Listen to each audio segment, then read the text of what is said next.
Agenda item 2.4, the Madera Community College Center.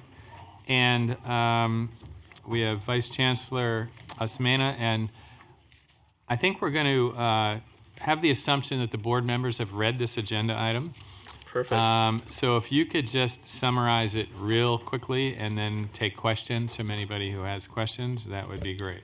Sounds good. Thank you very much. So this item requests approval of allowing the Madera Community College Center, which is in the State Center Community College District, to take the next step in seeking its college status.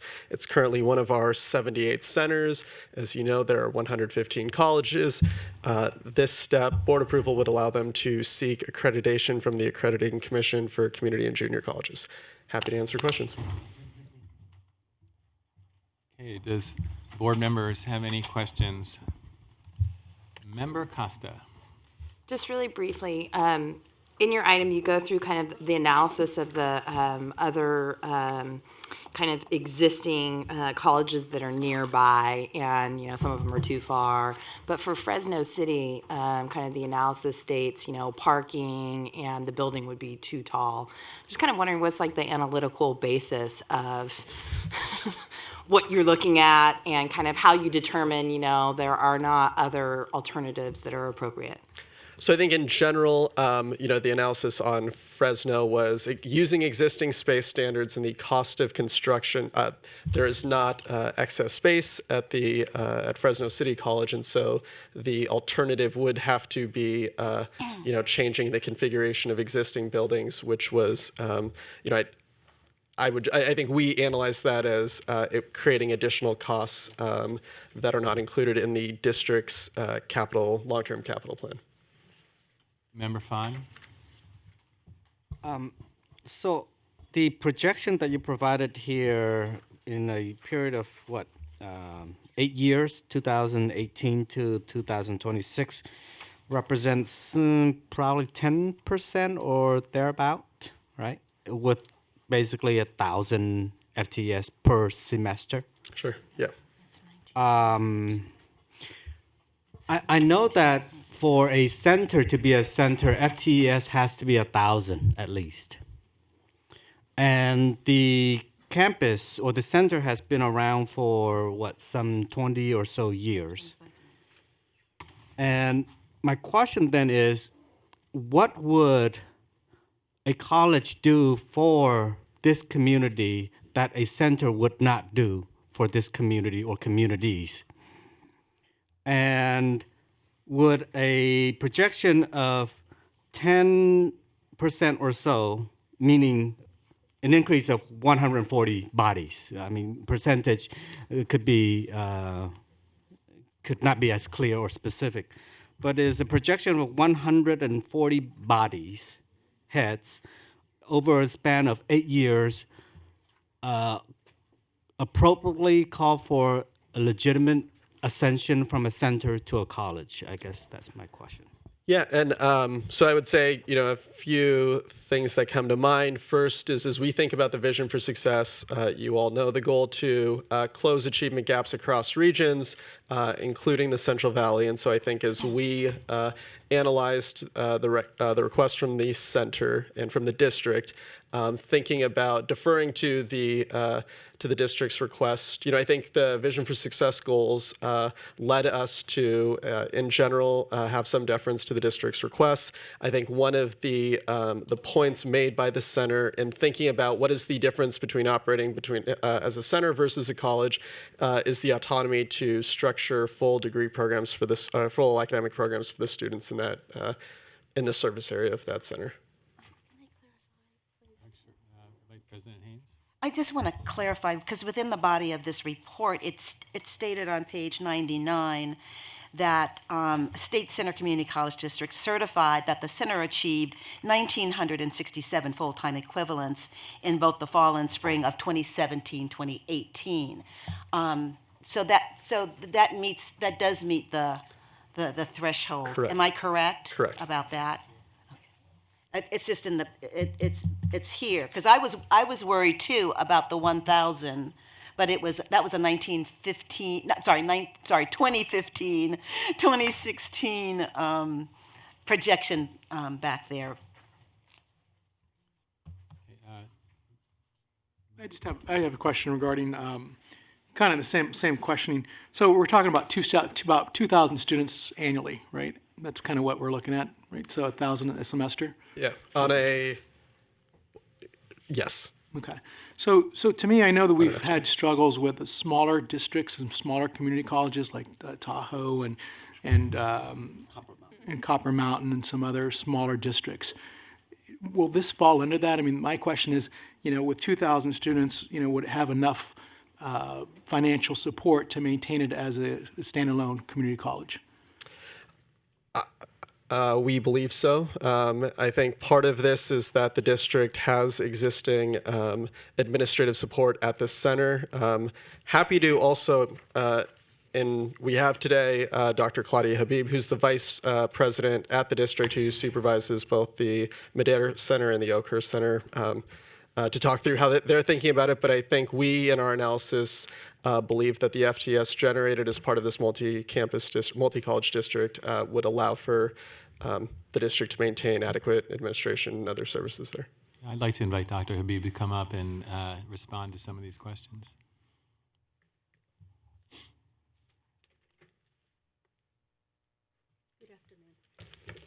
Good afternoon. Chancellor Oakley, President Einstein, and members of the board, I'll be happy to respond to your questions. Let me address the last question about FTS and headcount. I would like to clarify. The report calls for a projection, and we always report on the fall enrollment. When we talk about headcount and duplicated headcount, our headcount is actually 5,600 students attending. And as far as FTS, I'm happy to report that last fall we actually exceeded our projection. So we are just growing really fast. And I'm happy to say that it's not only because we have additional students, but because we have a lot of students moving from part-time to full-time. How about since you're here, the question about why does it need to be a college rather than a center in order to better achieve your goals? Sure, thank you. So Madera Community College Center was part of the North Centers for over 26 years. And then that split and created Clovis Community College. So after that, there was a period of transition. And I can tell you that in the last 5 years, we have made a very strategic and intentional effort to increase access and increase the outcomes and the success of our students.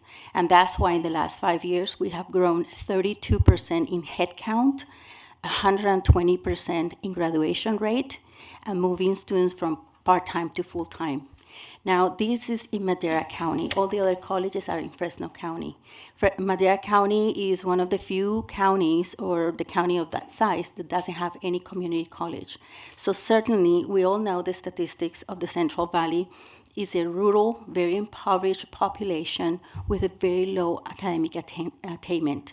And we believe that having a college, which the community is fully supporting, is going to make a huge impact in the educational attainment of our students. Member Anderson?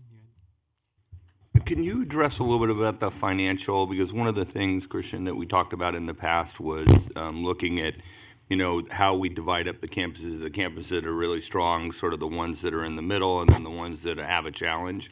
When you look at the geographic region, would you say that the surrounding colleges are stable, or are they diminishing with regard to their financial stability? So we would look at State Center Community College District. The district, we plan to bring to you an updated set of analyses on which districts are facing concerns. It's certainly not one of the districts that is facing our highest concerns. And I think as we think about the effect of establishing a college, I think obviously we now moving forward are looking at analyses of enrollment and potential for enrollment growth, as well as enrollment of low-income students and thinking about their outcomes. Okay, thank you. Member Costa? I think we're still struggling, at least I am, with the why. So you've laid out that you've increased your enrollment, that you've improved your graduation rates, all of which sound amazing, but you did that as a center. So, and the minute you go out on your own, there will be some administrative costs that you are contracting with the district that you'll have to bear on your own.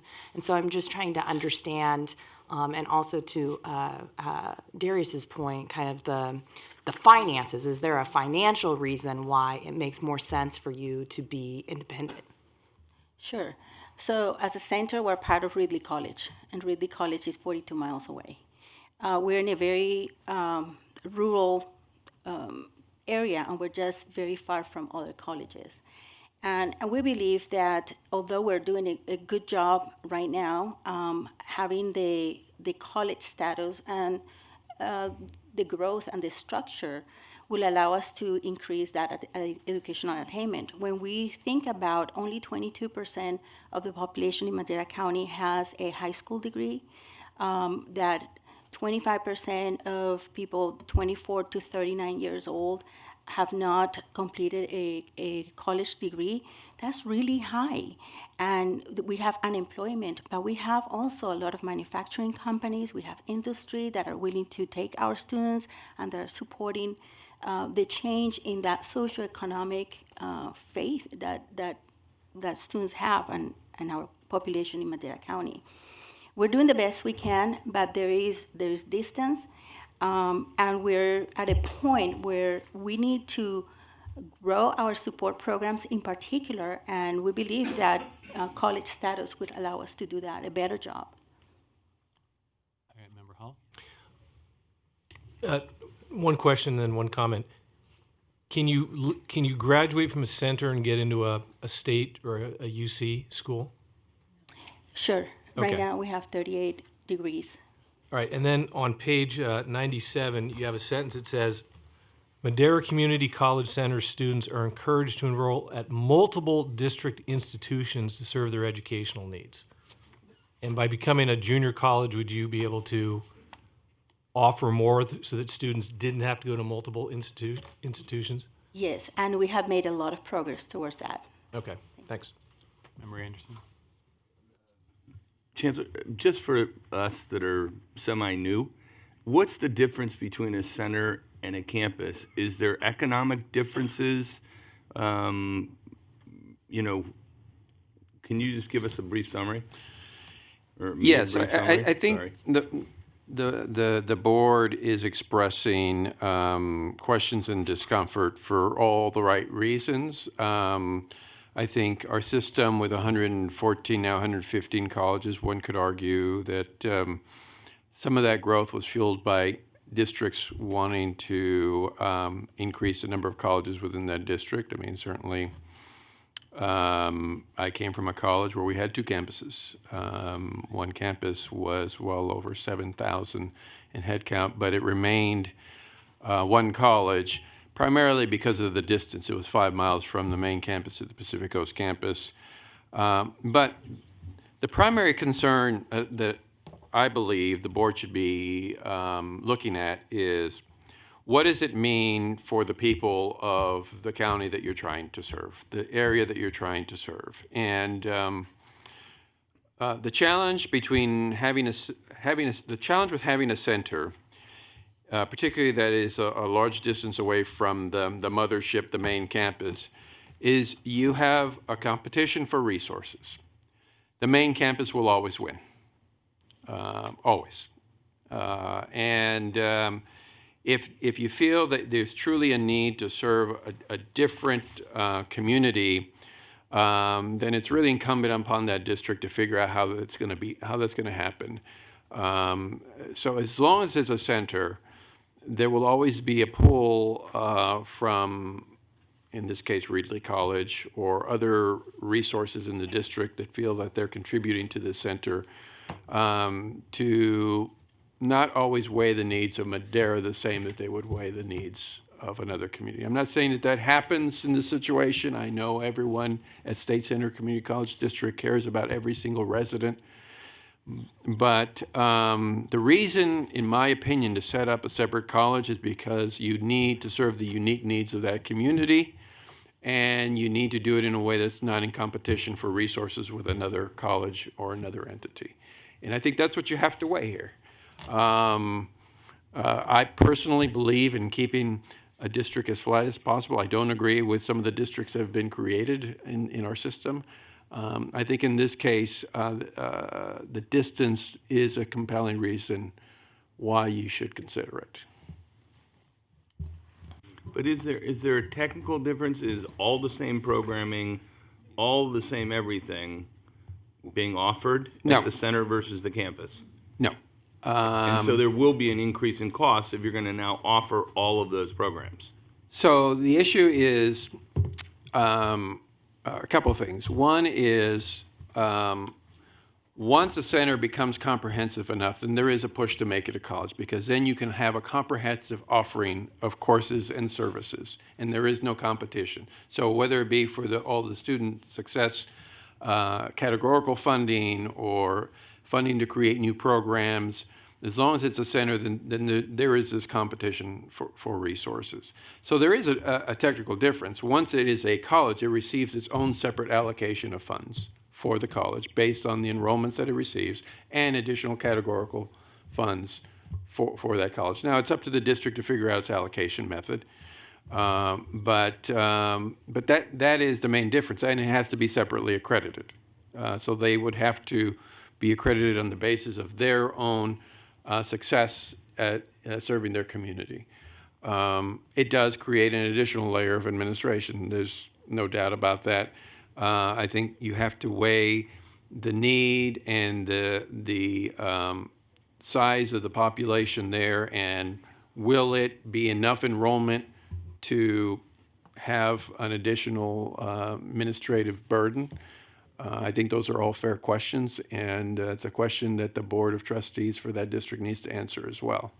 But in terms of the accreditation, in terms of the need of that community, I think those things are all pretty straightforward. There is a need.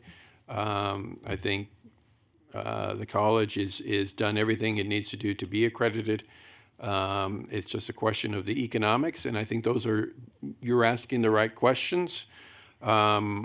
I just think that in the case of the Central Valley, you have to look at the distance and the disparities that exist amongst the different counties and regions in the Central Valley. I move approval of the recommendation. Pardon me? I didn't want to say something. Member Conway. Hello. So, being overly familiar with the area and the challenges that it presents, I realize that there'll be maybe some impediments to moving forward, but I think it behooves us to find the resources or whatever it takes, because it defines the entire county. And I think it would be a real source of pride to the community, and I think that it would give the campus the status to impact the entire county, honestly, because Chowchilla, I mean, you're actually closer to Fresno City, aren't you, or maybe even Clovis, than Reedley, and nothing against Reedley, and they've been doing great things on their own, but maybe I'm just a status seeker. I don't know, but with that point alone, I would be inclined to let the campus do what it needs to do. When I served in the legislature, my district was 36,000 square miles, and higher education in that 36,000 square miles was four community college campuses. So I just can't say enough how important I think it is, and important to the community, and as I say, even a sense of pride that, hey, we're good enough to have this campus, and I know you'll do everything you can to make sure that succeeds. One more final comment. From a principal standpoint, I'm all for local control. So if the community, if the local district sees that this is the route to go on, I'm all for that. I just wanted to raise, because based on the numbers and the number of issues or points addressed, I just want to highlight that. But I'm supportive of local control in this case, yes. Member Zaragoza. Well, as a resident of Central Valley, I do know how difficult it is to get to a school when it's far away because I have to commute 45 to 50 minutes every single day for school. And that can be really challenging for students. And I know students who refuse to do that because it's so far away. And so I think that this is something where if those students are in need of it, then it's something that we should definitely consider. Okay, do I have a motion? Mr. Bott and Member Avalos seconds. There's no other public comment. All in favor? Aye. Any opposed? Abstain? Okay. Moving Thank you. on. Thank you. Congratulations. Next up is 2.5. This is the redistricting of Siskiyou College and Marc Lavoisier, and we have a representative of the college. Yes, good afternoon. This is another one of the election system reforms that we've had in the last year and a half or so. The Education Code authorizes community college districts to change their election systems with the approval of a resolution by the local Board of Trustees and then approval of that by the Board of Governors. I have with me Stephen Schoonemaker, Superintendent and President of the Siskiyou County Joint Community College District, and he will provide the presentation to the board. Okay, sir, if we could keep it short so we have time for questions, that'd be great. Absolutely. Well, President Epstein, Vice President Haynes, Chancellor Oakley, and members of the board, good afternoon. As I was introduced, I'm Stephen Schoonemaker, Superintendent of the Siskiyou Joint Community College District and President of College of the Siskiyous. It has been a tremendous afternoon for you, and it's been an honor to be in the audience. I'm relatively new as a president, 18 months in my position. My first time to be presenting to you, and I hope in future we can talk about some of the issues you've been talking about, but we're here to talk about our district and how we elect our trustees. It was starting in 1992, the 7 trustee areas for Siskiyou County were established. They follow school district lines. To get an appreciation for Siskiyou County, first of all, I always enjoy traveling to Southern California, where it's warmer and it's not quite as frosty as Mount Shasta. But we are larger than the state of Connecticut. We are the 5th largest county in California, but our population has us ranked 45th out of the California 58 counties, with a population density of just over 7 people per square mile. To give you an example, to travel from Wairika to Happy Camp, if you go as the crow flies, it's 37 miles. If you go by car, it's 75 miles and will take you over an hour and a half. And that covers 75 of the 6,350 miles of our county. We have 5 national forests in Siskiyou County that total approximately 60% of our county's land base. We are a dispersed community. The 7 areas range from being one city to covering thousands of square miles. It was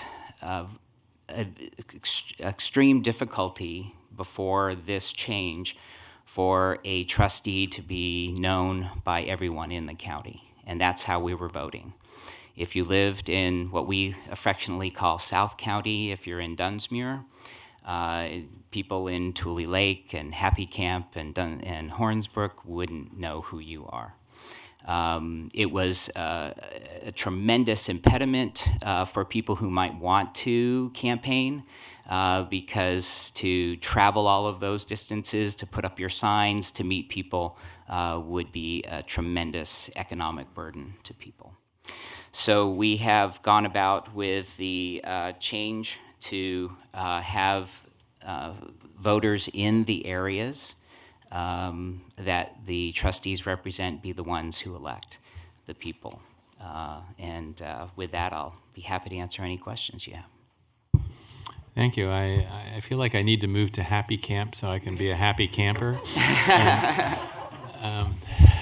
That was too easy. Yeah. Remember Avalos would rather live in weed?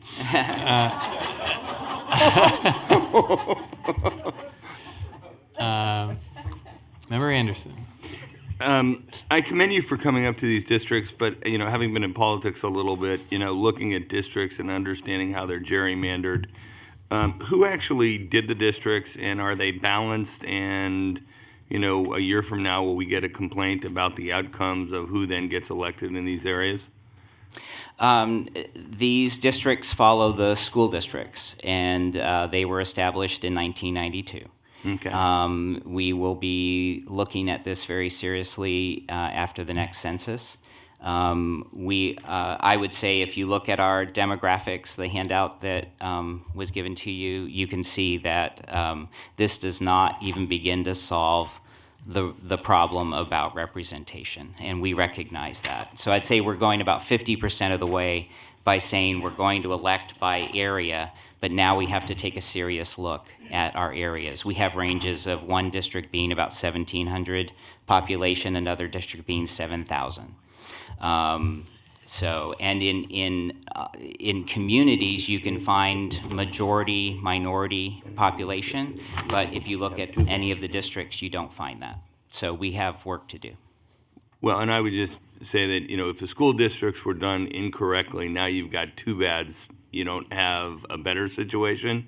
So I hope that you'll go ahead and stay on top of that and make sure there is balance. Yeah, absolutely. Also, it's important to understand that some of these communities were much more robust back in those days, but when timber was a more viable industry.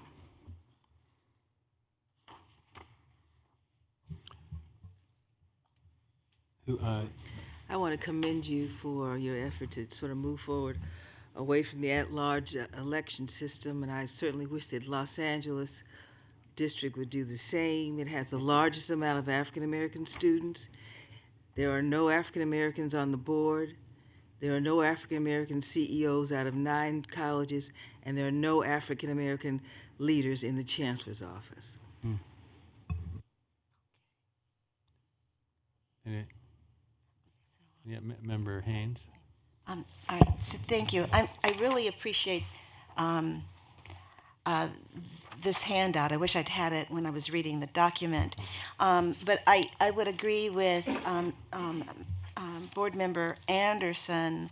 The at-large does not, and at least in this case and in many cases, is not always reflective of the diversity of and ethnic makeup of communities, and what I would really encourage the real work that needs to be done to make certain that there is representation, especially given some of the data for the county. And please correct me if the data that I looked at is not accurate, but there has been a huge growth in the last 8 to 9 years in terms of the Hispanic Latino community. It's increased by about 22%. And there has been a decrease in terms of the Caucasian, the white community, in about 14%. So the demographics is changing, and I think that map needs to reflect it.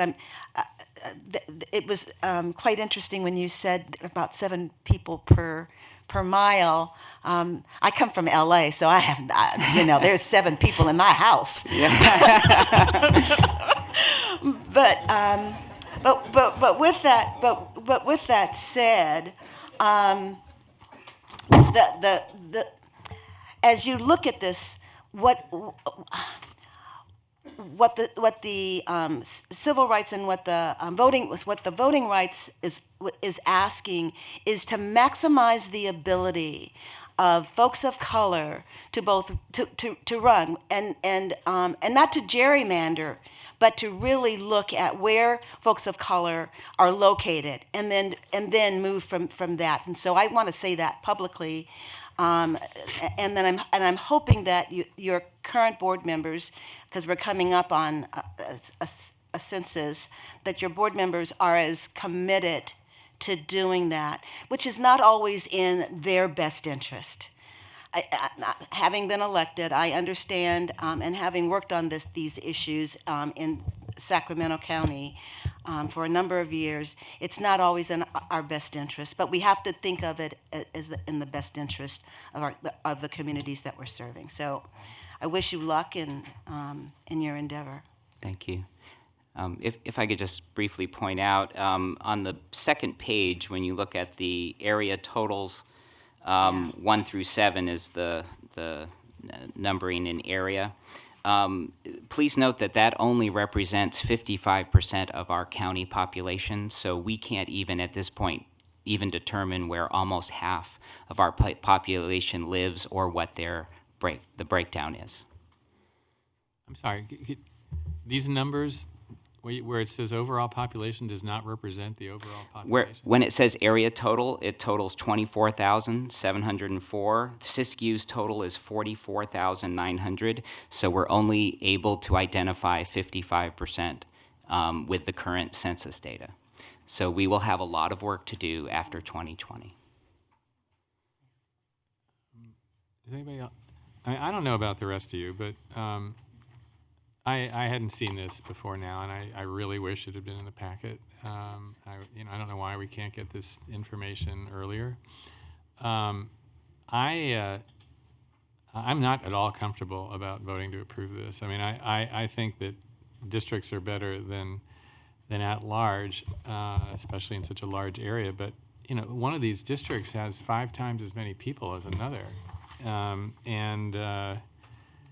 and there's no, and there, I don't know if there would be the ability to try and create a more minority-majority district or not. But I don't see why we should approve districts where you don't even have half the data, and one has 5 times as many people as the other. That might even have gotten worse since the last census.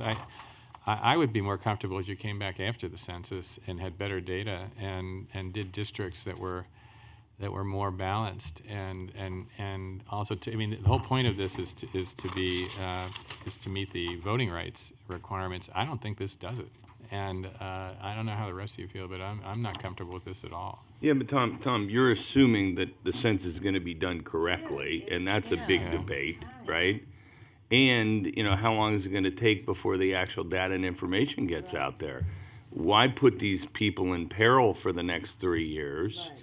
I agree with you 100%. That's why I said it. I don't like these districts, and I think somebody should have rewritten the districts, in the last census, because the timber downturn occurred way back then. It just didn't happen in the last decade. So these districts have been bad districts for 10 years. But I think to go ahead and, I would much rather start on local elections and get local representation, diversify, so that somebody is, like Mr. Avalos will, serving weed and making sure that weed is represented. Yeah, Member Costa? We talk about subsidiarity a lot, and I can't think of another issue in which subsidiarity, I am really going to defer to the locals on this. And we can get into redistricting, but if you're talking about Wairika, you really have to keep communities together. It's actually the law. And so some of this, I think you're hamstrung by which cities are incorporated within your attendance area. And to me, I'm going to defer to the district. I would say be careful what you wish for, because it changes the dynamics of your board. But I'm going to defer to the locals on this. Any other comments? Okay, do we have a motion? Yeah. I have just a fundamental, hopefully simple question. By doing this, will the composition of your board change at all? I mean, what do you, currently your board, how many board members do you have? 7, and they all represented from one Wairika? 2 from Wairika? What's going to change in this from this going forward? The way I look at it is that the change in this is access to run. That's what's changing. Access to run. Because people who are interested in campaigning are not going to go into this if they are not either already well-known or they have the resources to go out and visit, the state of Connecticut. It creates more opportunity. Yeah, but like, for example, do you have 2 people from Wairika? Currently, no. No. Do you have, well, when you adopt this, will it change from that perspective? Will you have, people who are part of one district or multiple people part of one district? Will that change at all? Not at this time, No. no. What we're trying to do is increase the access to the process. And then once we have more data, then we can look at how we could redraw these districts more equitably.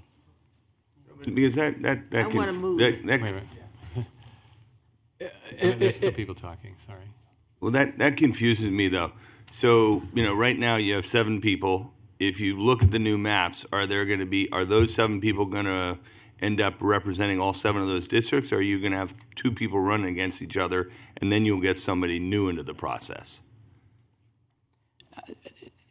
The change we made was from at-large election to by-area election. We did not change the maps because we knew in a year we were going to have new data. So we are doing this in process. Mm-hmm. First process was to open the access to the process to go through election by only having to campaign and have voters in your area vote for you. Okay. Member Fahn? I would call for the motion if that's where we are leading toward, because I'm of the mind that you folks out there know your communities, and having worked in local government, to be in one corner and campaign for a seat and have to go through the other corner of the community or of the district or of the region would be too much, and it would not encourage folks to I want to run. second that. Okay. Did you have something? Yeah, no, I was going to second, but I just want to validate what the president says. I was a locally elected trustee, served 3 terms by district. I would not have run district-wide, but I did serve a part of my community that also was drawn based on high school, local feeder districts. And then the local feeder district felt they had a trustee who was their point of contact with the administration. So the rationale is exactly correct. Trustee Waugh and I both served on the Pasadena City College Board, and Trustee Waugh served a different part of the district that had different school districts, and that when we made board decisions, we made sure that the entire district was at the table. And I don't know if that's the same for Vice President Haynes as well. So I just want to make certain that we're sort of all on the same page. The way that all of these 7 districts have been designed for this purpose is that there's no member. For example, Kevin Dalton is in Area 1. Mm-hmm. Debbie Derby is in Area 2. Each one of them is in their own area. Yes. So there's been no consideration of the census relative to making certain that we're following the voting rights, that they're all apportioned equally.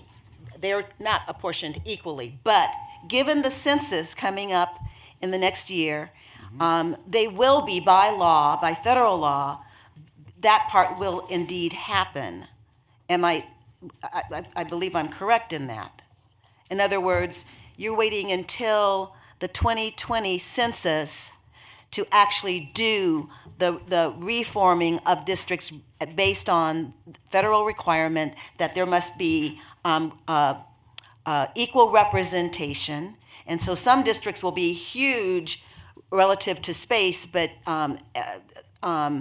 or small relative to space, because you're going to be going by how many folks are living in that area. Am I correct about that? Yes. Okay. All right. Member Rawlings, did you have something you wanted to say? I think Vice President Hayes may have covered it, but really just putting a fine point on it. I'm not terribly comfortable with how the districts are drawn as far as population and competitiveness in that regard.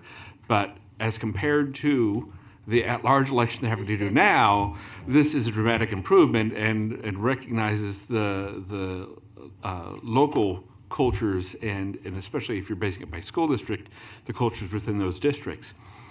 So what I'd really expect is to have in a handful of years, have something come back that really reflects CVRA. Yes. Okay, we have a motion and a second. I think we better do a roll call on this one.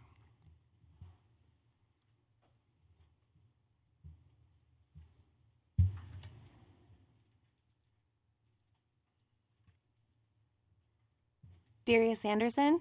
Yes. Arnaldo Avalos? Yes. Jeffrey Baum? Yes. Connie Conway? Yes. Amy Costa? Aye. Tom Epstein? No. Jolina Grande? Aye. Pamela Haynes? Aye. Kevin Hall? Aye. Jennifer Perry? Yes. Mon Fawn? Aye. Bill Rawlings? Yes. Valerie Shaw? Yes. Blas Villalobos? Yes. Alexander Walker Griffin? Aye.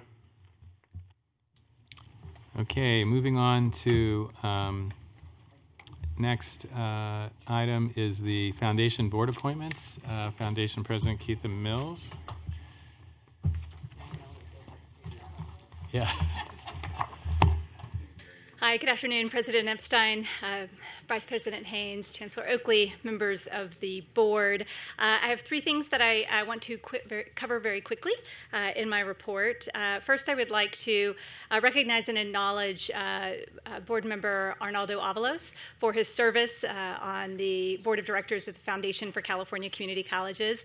Member Avalos has had many accomplishments and contributions throughout his four-year tenure on our board.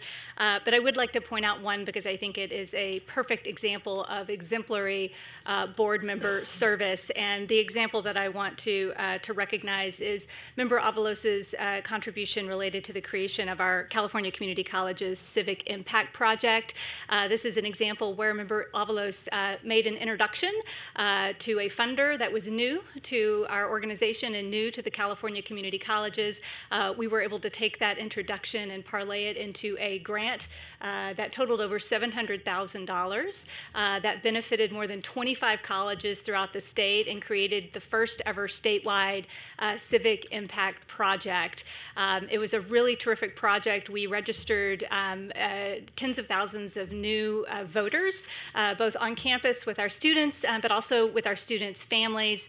It also allowed us to create a kind of student engagement program where we were working directly with students through the colleges, which we've now been able to parlay into several of our other programs, including our student mental health programs and many of our civic impact projects, so our community impact projects. So it left a huge mark on our organization, and we appreciate that specific engagement opportunity, but also all that you've done for the foundation. So thank you very much. And we look forward to seeing you next week at our board meeting as well. And I know our board members will look forward to seeing you as well.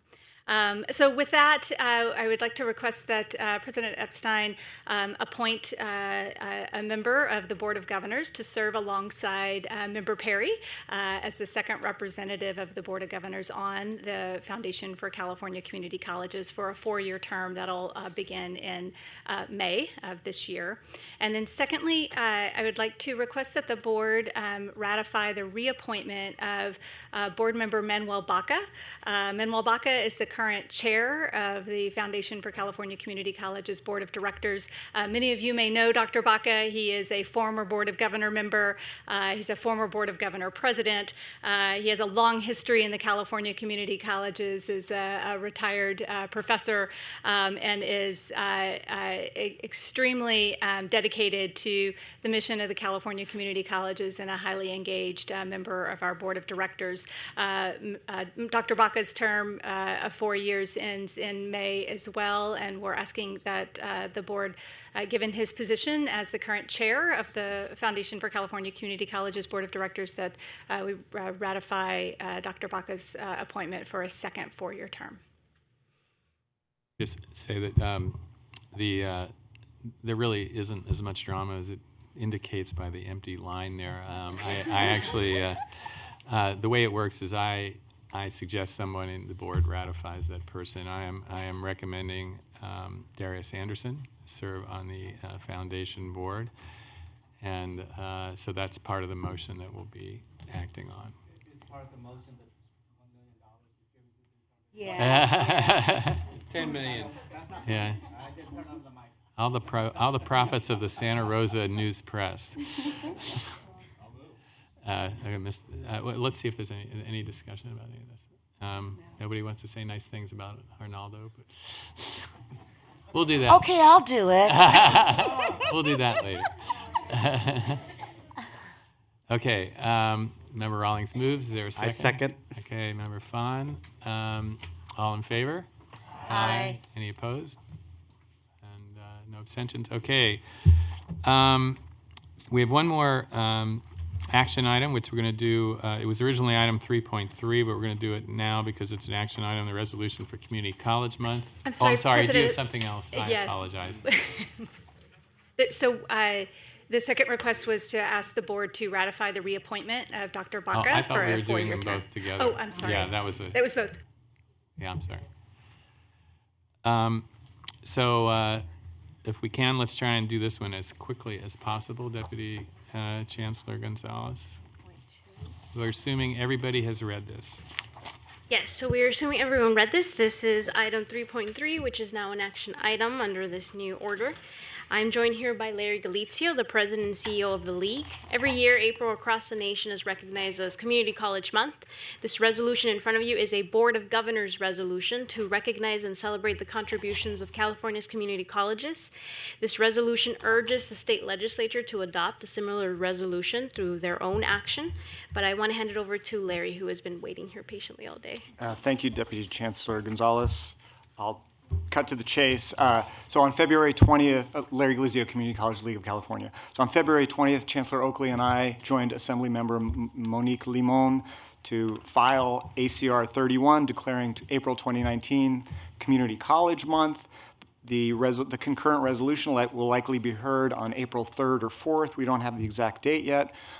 Both league boards, the trustee board and the CEO board, unanimously supported the resolution. And considering the admissions scandal at these the so-called elite and exclusive universities, I think recognizing our system, the legacy, the history, and what we do, and former Secretary of Education in the Obama administration, John King, was a speaker at the CEO Symposium, and he talked about the radical inclusion or the radical inclusivity of California's community colleges, and I thought that was an especially timely and appropriate comment and observation. So what we're hoping, in addition to this resolution, that it will serve as a catalyst for all of the colleges to consider doing the following, and that the Chancellor's Office and the League are working on this. So we're putting together a toolkit for all the colleges, should it pass, and we think it will, to take advantage of April being California Community College Month, to have different kinds of events on your campus. So I'll quickly go through some of those. Number one is we're saying, consider inviting local community to your campus and campus tours, open campus, career fairs, hosting a community college roundtable, convening local business leaders and workforce needs.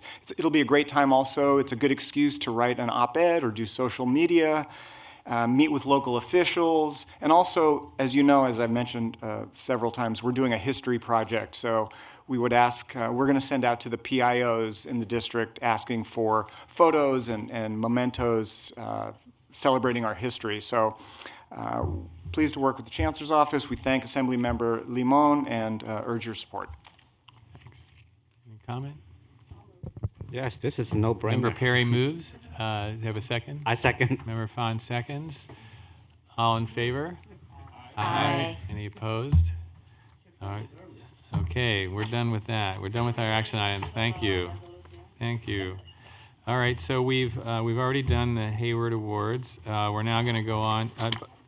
to the State of the System report. I do want to note that item 3.5, compliance with the 50% law, is in jeopardy of being tossed from this agenda. If so, Can we make all it of a you, consent item? yeah, it's it's not an action item, so it doesn't have to be voted on. 3.1, we did 3.2. The 3.1 was the Hayward Awards. Was Hayward? No. 3.2 was Hayward. No, 3.1 is Hayward. Okay. Wow, the chancellor has moved over to the other side of the table. Oh, it is. Okay. Sorry. And the state of the system. Thank you, Board Chair Epstein. The first task is to actually pull this up so that that's the first test of the state of the system. That's why we have Christina. So thank you. I will be brief but as thorough as possible in the interest of time. State of the system is an activity that the Board of Governors undertakes every year, receiving a report about the state of the system. This year is the first year that we are changing the format. We are adopting the format of the Vision for Success going forward as the State of the System report.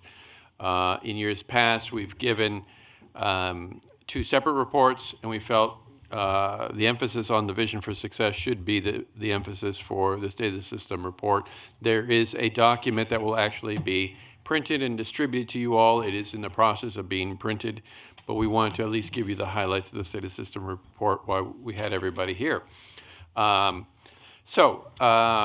First, very quickly, the Vision for Success was actually adopted in July 2017, but nonetheless, it really sets a basis for the success of our system more broadly, and with a focus on education and workforce development, and with a clear focus on equity.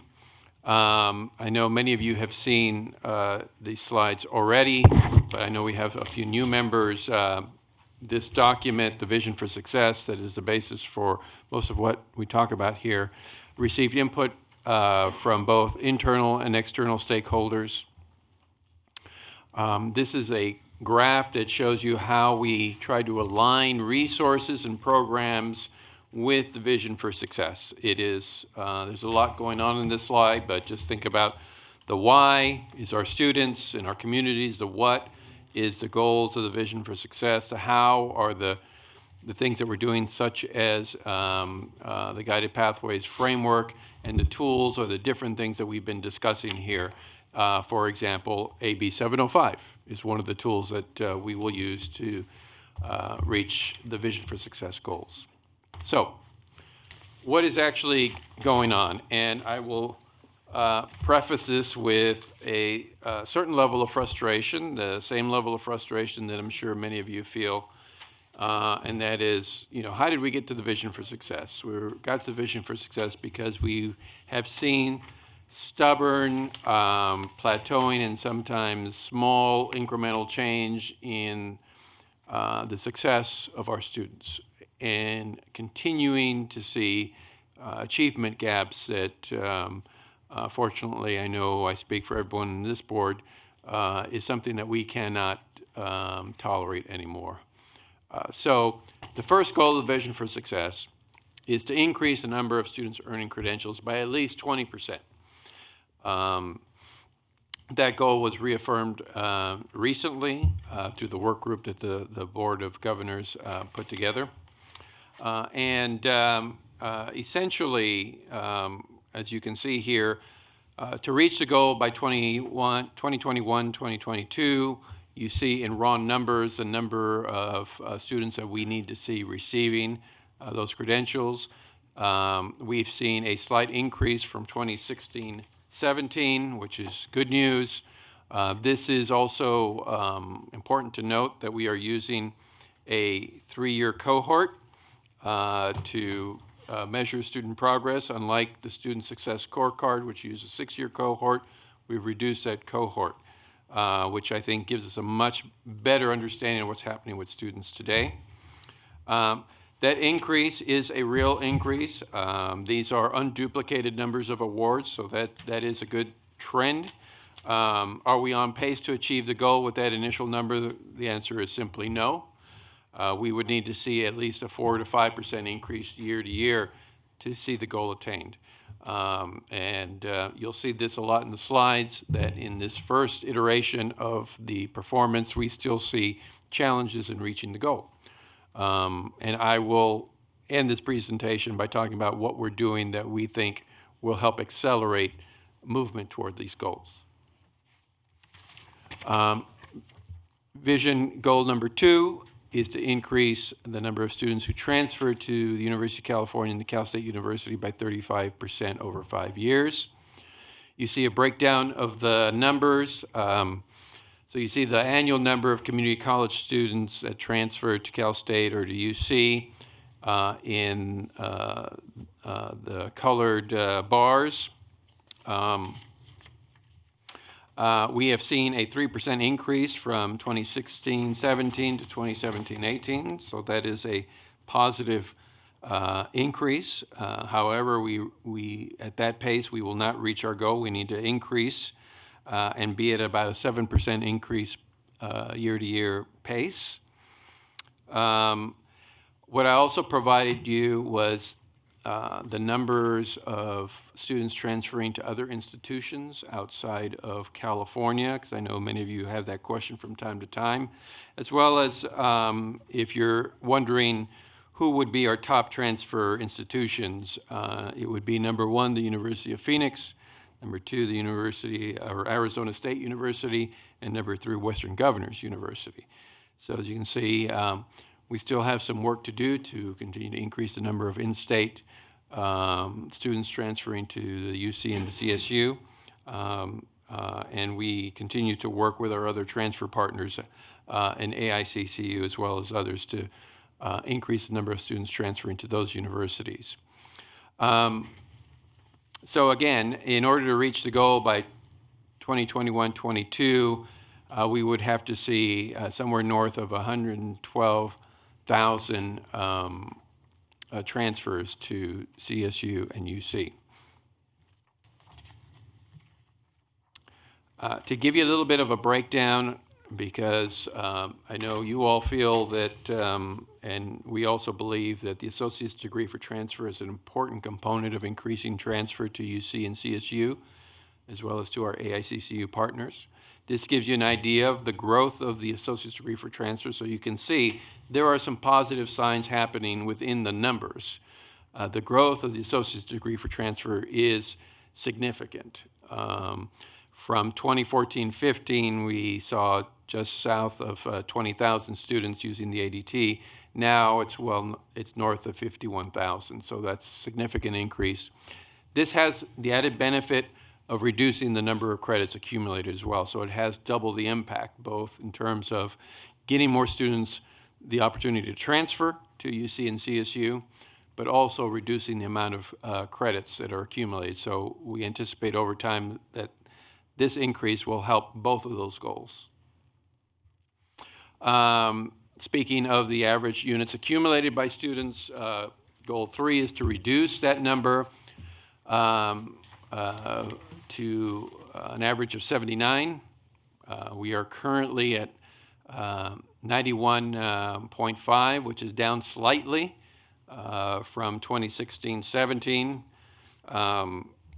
Clearly, we're still stuck on this number, but again, I think the associate's degree for transfer will have an impact on this as we go forward, as well as the work that we set in motion around AB 705, which we'll also talk a little bit more about later. Go ahead. I want to interrupt you here just for a second. Just for those of you who have been on the board for a while and know what our original goal was, when we first adopted this, they said that the average units to degree was 87. And now they have discovered by looking at other colleges that students are basically accumulating credits at other colleges. the real number was 91.5 when we started. So it was even a bigger delta that we have now for the goal. We are not changing the goal. So I just wanted to know, in case any of you remembered, that it wasn't, the gap wasn't this wide when we started. That's correct. And also, to put into context, particularly some of the newer members of the board, it takes 60 units to transfer under the associate's degree for transfer. And that 60 units is typical of transferring to the University of California, a little over that for the California State University system. So we are intending, through the Guided Pathways framework, through work around AB 705, the associate's degree for transfer, to reduce the amount of units that students are accumulating that don't lead to their educational goal. And in some of those cases, that's transfer. So this remains a very important goal that we're focused on. Goal 4 is to increase the number of students who get jobs in their field of study to 76%. This is some positive news. We've seen an increase of 3% from 2017-18.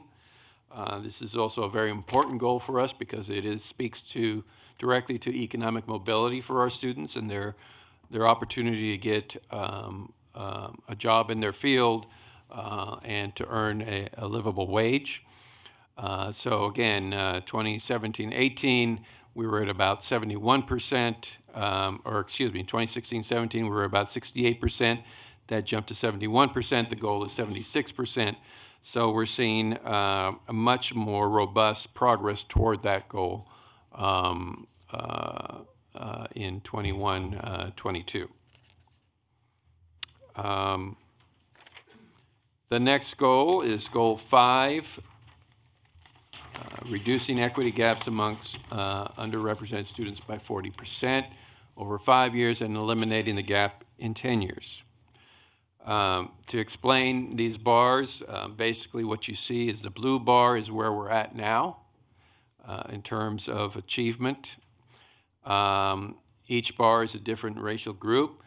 The blue shaded portion of the bar is what we would need to see increase in terms of achievement for that particular ethnic group to reach the 5-year goal, and what we would need to see in yellow to achieve the 10-year rate.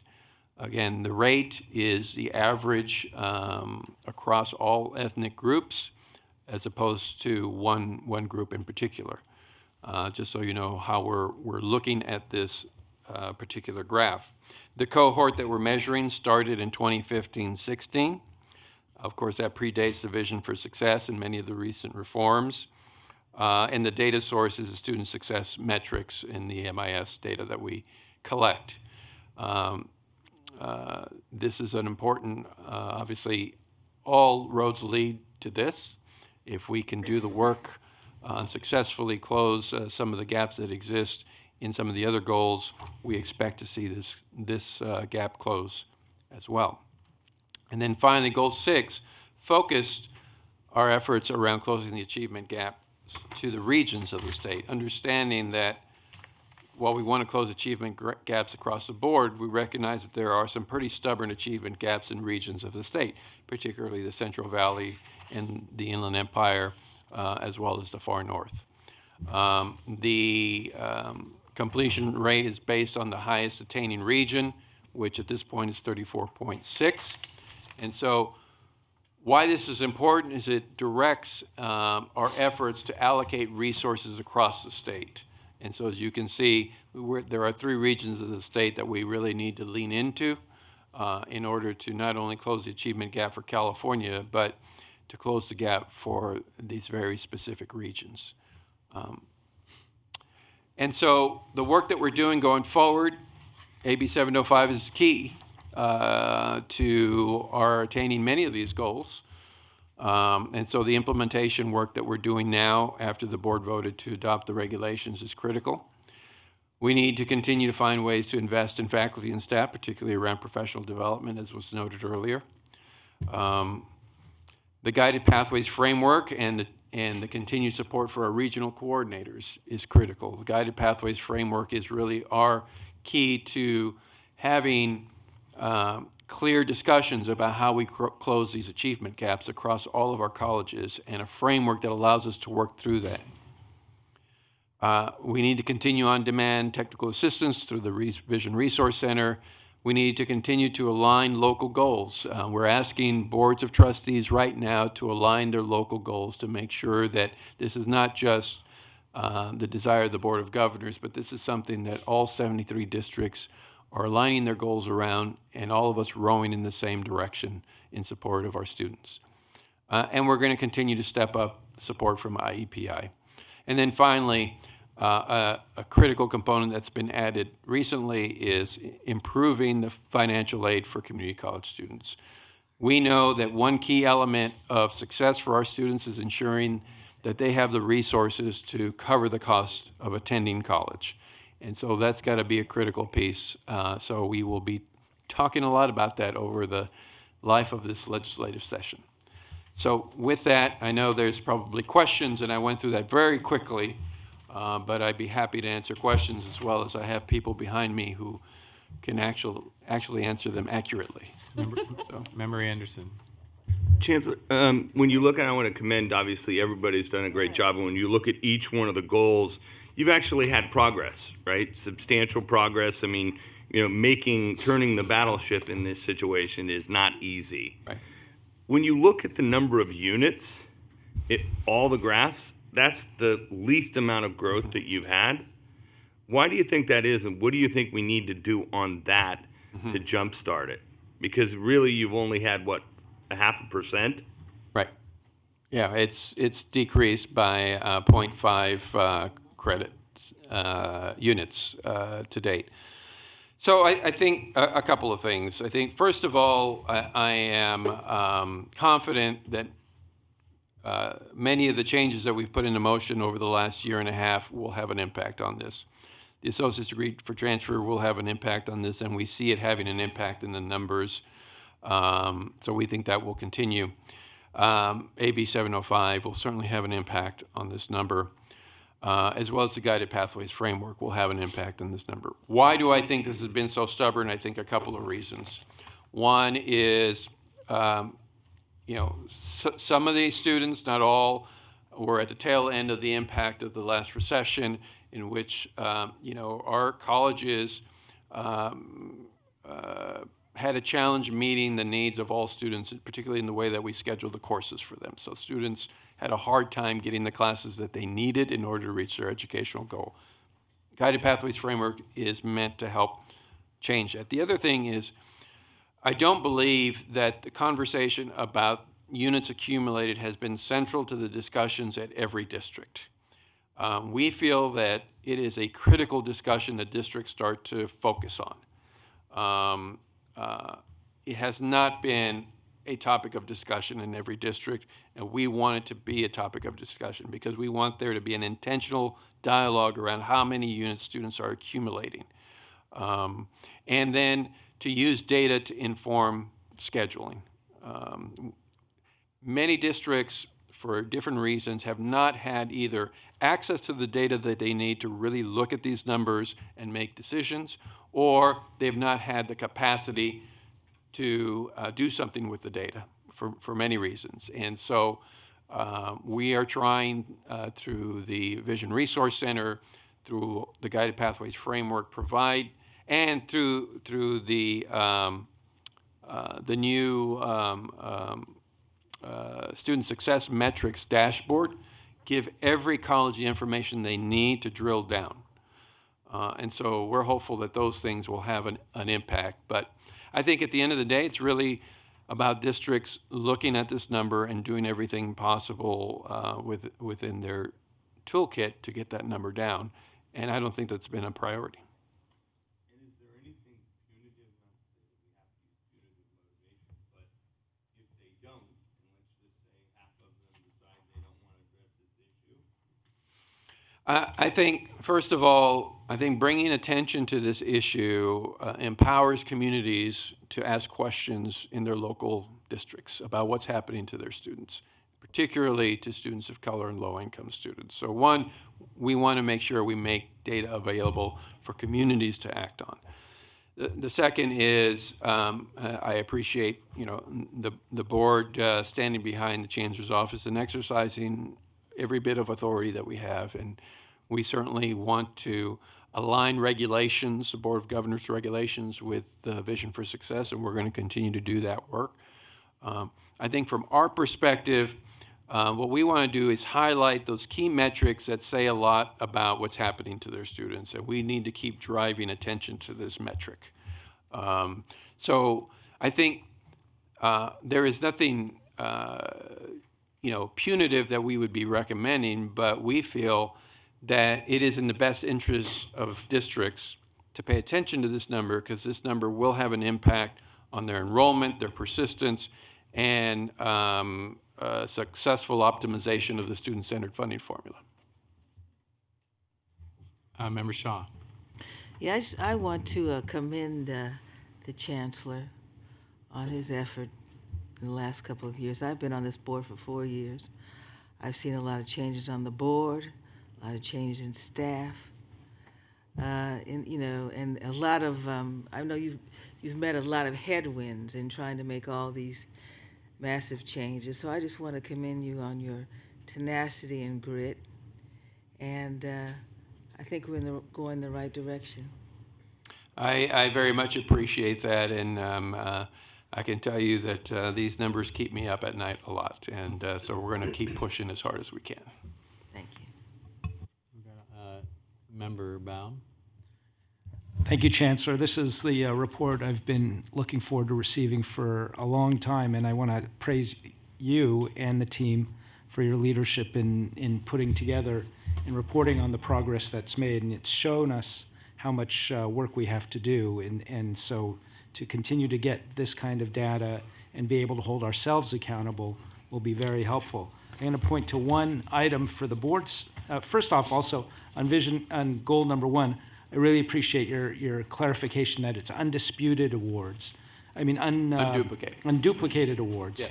Because I know there's a lot of districts that are reporting that they're increasing the number of degrees awarded, but their student body hasn't grown, and so there's been some confusion out there, and so unduplicated awards is really important to do that. But most importantly, too, is this the Vision for Success Goal 2. And this is the result of work that's been done over the years by both the legislature and this Board of Governors, and this is something for the rest of the board to understand, that Senator Padilla passed the legislation with this board's support 8 years ago, 9 years ago, and it's taken so many years for us to first implement, like we talked about today with AB 705, but then also now seeing the results of that implementation. And you see that steady increase in the number of ADTs awarded, which then also yield, obviously, an increase in the number of transfers to the Cal State and the CSUs. And so this is the long game that we've been playing, and you've laid out in the back page what we need to do to then think about the next 10 years and the impact that we're going to have. So my one question, though, is, which has come up, we're setting a goal to increase transfers to Cal States and UCs. You sit on the UC Board of Regents. The big challenge is we're preparing our students and delivering them. How are we making sure that the Cal States and the UCs are making the room so that our students aren't stopped and their pathway can continue clearly onto the next level? I think that's a great question. Clearly we as a system have to show that we are taking responsibility and accountability for our students and preparing them. Second, I think, speaking on behalf of the UC, I think that there is a genuine desire, both in terms of the Office of the President and the Board of Regents, to increase transfer, and I think that's been evident in the last transfer cohort to the University of California. It is the largest and most diverse transfer cohort to the University of California in its history, and I think that speaks to the desire and the willingness. I think there's also been a lot of pressure and support from both the Brown administration and now the Newsom administration to hold CSU, UC, and our AICCU partners accountable to transfer, making room for transfer. So we'll need all that support because we need to ensure that there is funding to expand access to transfer students. If we do our job, and I believe our colleges are going to do the job that we've set out for them, and they are going to increase the number of students ready for transfer, then policymakers need to ensure that there is room for them in our institutions. Now, having said that, we're going to continue to do everything we can to create smooth transfer pathways to every institution that we transfer students to, including state and out-of-state universities, whether they be HBCUs, and as you know, we signed an MOU with Western Governors University. We're working closely with ASU and others to make that transfer process as seamless as possible. Our preference is that they stay in California and that we send the message loud and clear to policymakers that we need to make sure that they have a place in California. But if they don't, we want to ensure a smooth transfer pathway to wherever they want to transfer to. Member Avalos? Thank you, Chancellor, for all the work you've done. I just want to echo everyone's sentiments as well. It seems like we're on the same page. I want to go to Vision 2, Goal 2. I mean, this is a very, there's a lot of data here. There's a lot of data moving parts here. When I look at 15 to 16, there was a drop in total college transfers, a drop about 11,000 students transferred, went from 147 total to 136 total. And then from 16 to 17, it dropped another 10 in terms of total transfers, right? When you add the 77 plus the 70,000, 147. I'm trying to understand, do you think that's just because of the economy, or what do you think is happening there in terms of total less transfers? That's the first question. And then the next question is, when you look at transfers out of state, and over the past 2 years, based on the data, we actually have 30,000 less students who are transferring out of state or to in-state privates. Can you unpack those two statements, or what do you think is happening there? So I certainly invite our data guru, Stacy, who's here, if she has any other thoughts about what's in the data. What I can say certainly about transfers to CSU and UC, particularly that 15-16 number, and to some degree the 16-17 number, is you're at the tail end of a lot of challenges in funding capacity in all of the systems. Students who were transferring in 15-16 probably entered community colleges sometime around 2010, 2011, somewhere in that range, maybe even 2012. I think we were still feeling the challenges of increasing capacity. I know that for many of our out-of-state institutions, they've also seen a lot of pressure, capacity in their areas as well. A lot of states have cut back public support for their public universities as well as their private nonprofit universities. And also, I think, and Stacy can correct me, part of this is also the influence of the demographics of students flowing through our system. We saw a peak in terms of demographics of high school graduates a few years back. And so we are now starting to climb down from that peak. So I think overall, there's less students entering the system from the K-12 side through, but I don't know, Stacy, if you have any other insights. Hi, I'm Stacy Fisher. I'm with the Success Center at the Foundation. One of the things we need to think about too is that decrease is primarily coming from a decrease in transfer to for-profits. A lot of, if you sort of go back, a lot of for-profits are sort of losing their allure to students, as they should. And so a lot of that program, part of it is the economy. As people are achieving educationally and then they decide that they want to stop and then go into the workforce, we would probably see those students come back at some point and maybe see our transfer numbers go up. But I do think a lot of it has to do with the for-profits and people no longer go into those for-profits. Member Fawn. I too want to applaud you, Chancellor, for a very clear-eyed presentation and goals that you have directed our attention to. specifically on goal number 3, and I guess to address Member Anderson's point about the high number of units versus 60 required units for transfer. And I want to bring attention to a point you made in your comment, in that I'm not sure if there is a serious conversation happening at the college or the district level where the need to balance between the number of units students take in total with the effort by the college or the division or the department to fill the seats of the classroom by week 3 census day, so that we can secure the funding.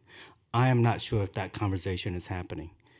And I think we need to kind of somehow facilitate that conversation. Yes, guided pathways, yes, ADTs may be the solutions, but a holistic conversation on that very point. Perhaps the funding formula, the new funding formula may address that, but a serious and holistic conversation around that issue ought to take place, in my view.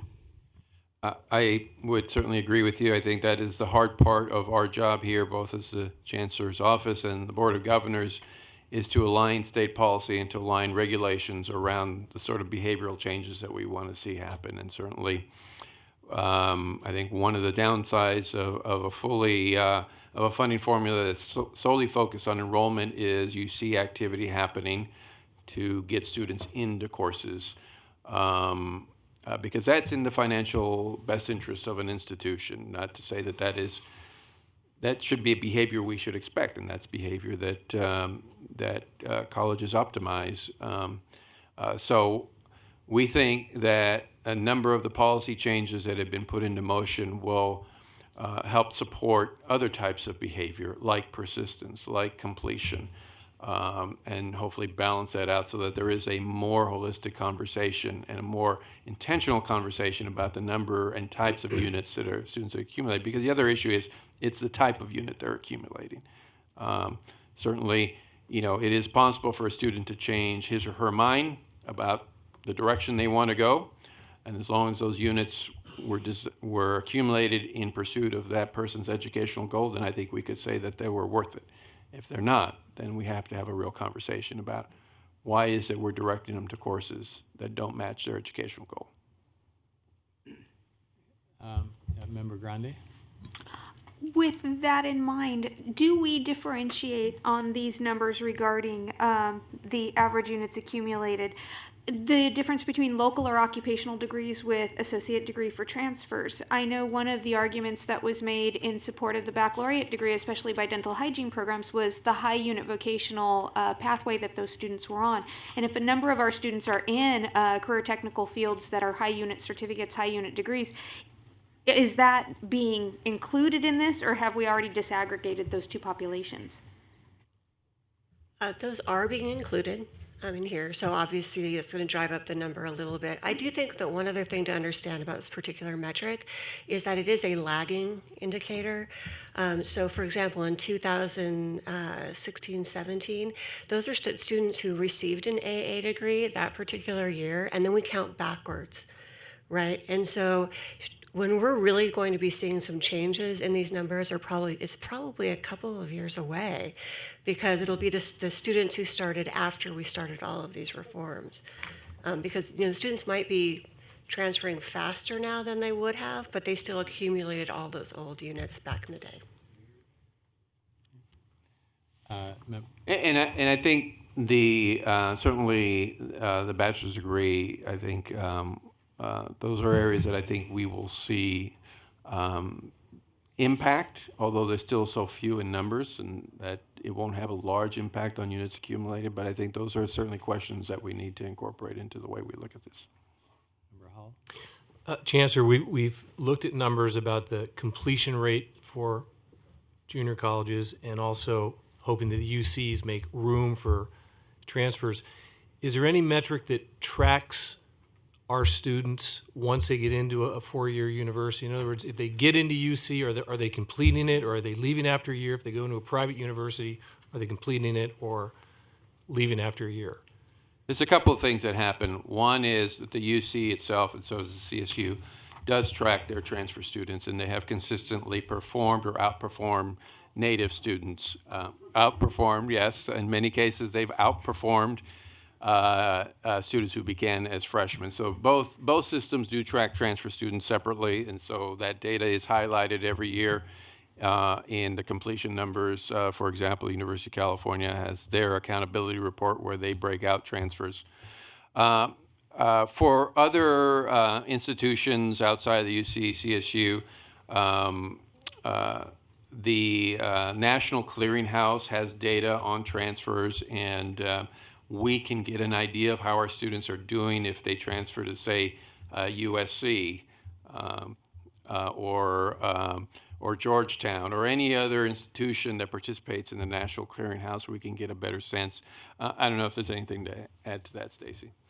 So we do have the opportunity to view how those students are doing as well. But our in-state UC and CSU students, those numbers are tracked directly by those transferring institutions. And is it 90% of the kids who get into the UCs end up finishing, or do you have a metric like that? And I understand with my colleague here that they're outperforming people who start as freshmen, but is there a number that shows the percentage of junior college transfers actually graduating then from the four-year There institution? is. I don't have that in front of me, but we can certainly get you that number. I know the UC just put out that number. I don't know if you have that off the top of your head, Stacy. But it is, if you consider that the 6-year graduation rate of UC is north of 90%, transfer students are at or above 90% in the same cohort. I hate to drag this out, but on goal 5 and goal 6, they're both trying to get people up to eliminate the gap. And looking at both of these charts, I'm having trouble seeing how even the 10-year goal actually eliminates the gap, since they're, on goal 5, Asian and white are still overperforming, and that doesn't count for any growth in what Asians and whites might do. Same thing on goal 6, where we're trying to get up to the Bay Area, but that's in 10 years, but that's assuming the Bay Area doesn't get better. So how are you squaring that circle? So on goal 5, actually, we took into account some improvement in each of the groups when we calculated the change in gap. So that's taking into account your second question, which is if the other groups are growing, are these groups going to grow as well? And there are lots of debates about how you measure gaps. And the way we decided to do it here was the average. So it's the average of all groups is sort of our baseline. It's what we're trying to get to in goal 5. If we used, we could theoretically use the best performing group. We could use Asians as the best performing group, but then every single group below that would be disproportionately impacted, and that sort of becomes, just doesn't sort of fit with our understanding of what we really mean by disproportionate impact. And they don't completely get all the way up to sort of the rate of white students either, but that's within the margin of error. It's pretty close. That's the number we could get. Goal 6, we did not take that into account, but the local colleges and the state is really expecting there to be people to be setting goals for these particular groups so that they have a greater rate of increase over time.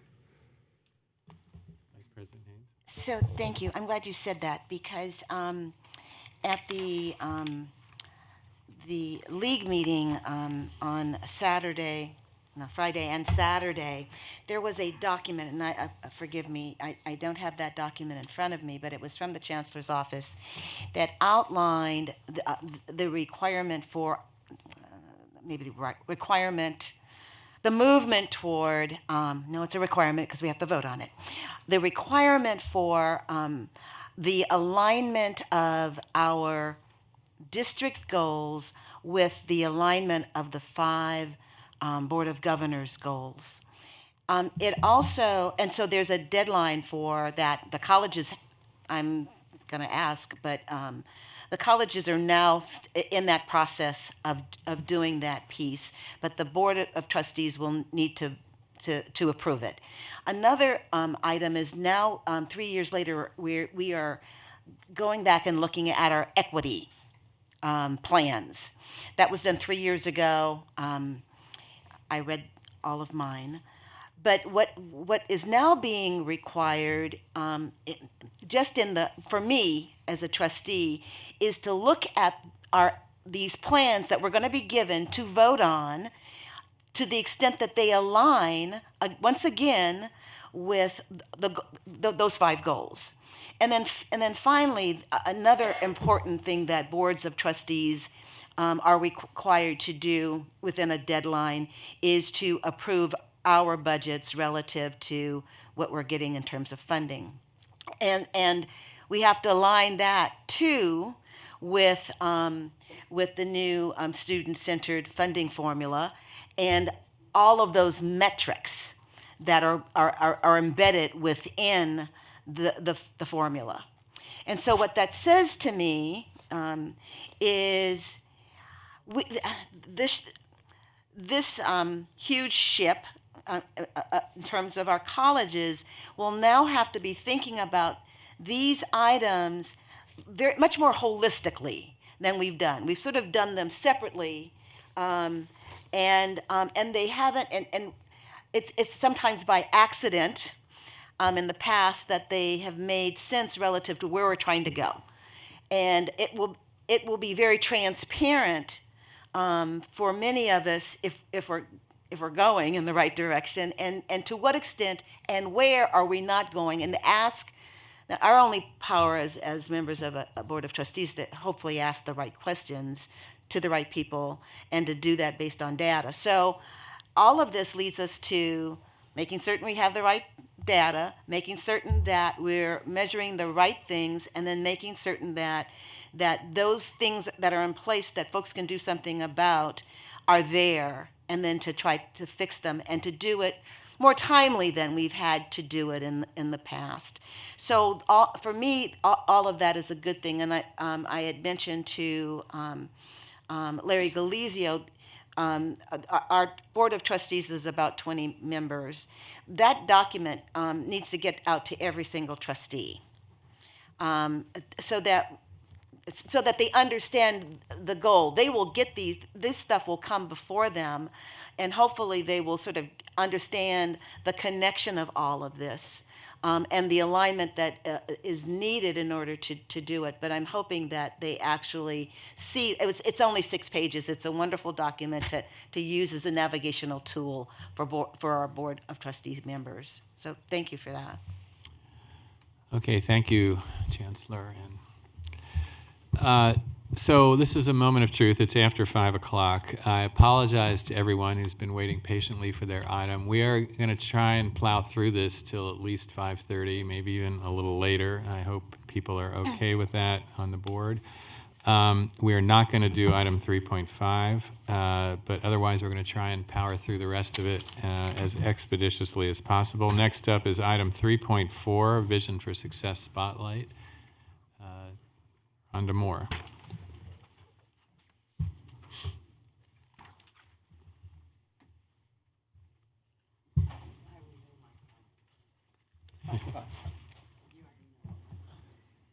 President Epstein, Vice President Hayes, Chancellor Oakley, and members of the board. I'm Rhonda Moore, Vice Chancellor in Educational Services, and I'm happy to bring to you today for the Vision for Success Spotlight, which we've typically been doing each of your meetings, highlighting an area of guided pathways that is meaningful. We finally got, an idea, and we decided to bring some students to talk about guided pathways. So we had 3 students. One was not able to make it, but I have with me here today Spencer Staggers-Elmore from Merritt College and Brianna Everett from Gavilan College, and they're going to talk to you a little bit. So kind of in a panel format, I just have 3 questions for them, and I'll ask them each to answer the first question, then we'll move on to the second one. Does that work? Okay. So Spencer, we'll have you start. I already said what your name and your college is, but can you tell us about your program of study and maybe how long you've been at the college and where you're at in being able to complete? Okay. So, yeah, I am an anthropology major, and I have been in the Merritt College system, or the Peralta College system, for 3 years. So I should be completed by spring of 2020. Hopefully to answer. Hey guys, happy Monday. So I'm Brianna Everett. I am a communications student at Gavilan right now, and this is my second year there. I should be able to transfer after this fall. Yeah. Very good. Brianna, can you tell us, have you been involved in the Guided Pathways efforts at your campus at Gavilan? Yeah, so when Guided Pathways was, I guess not starting, but starting to look for students at my college, they initially went to our Associated Students Organization, which I was part of, and it was just, you know, whoever volunteered, and so I had volunteered, not really knowing what I was signing up for. It's been fun, though. Yeah, so I am kind of the main point person for student engagement and Guided Pathways at my school. And what does that mean? So they put me in charge of like recruiting students, trying to get students to stay with us for more than one event, different things like that. And I've been doing it for about a year. Is there an advisory committee that the administration sits on that you have a seat on? Yeah, so I'm like part of the task force. We kind of like have gone back and forth as for a task force. Okay, but they don't just ask you to go be a cheerleader. No. Okay, so you actually get some. I get chances to put meaningful input. But okay, meaningful input. How about you? So I'm not necessarily on a board, but I do have a very interesting position in the school that I am at. I'm a part of an associated student at my college as well, but I also sit as a tutor. So I'm a tutor in English, anthropology, and history classes. But that kind of gives me the first-hand knowledge to see the students at either their lowest point or their highest point, because they either need help with classes or kind of. But with that kind of involvement, on the tutor aspect, we were highly involved into like embedding more tutors in the classes or the associate of supporting students more often. So I've been sitting on a lot of meetings for my job on the aspect of how can we support students to make sure they stay in the classes and how they feel supported throughout the system as it's changing and make sure they get to where they need to go. So I think. So you're not on a Guided Pathways formal group? Not necessarily, no. But I think. But the tutoring is folds into that. Pretty much. Okay. Stay with you, Spencer.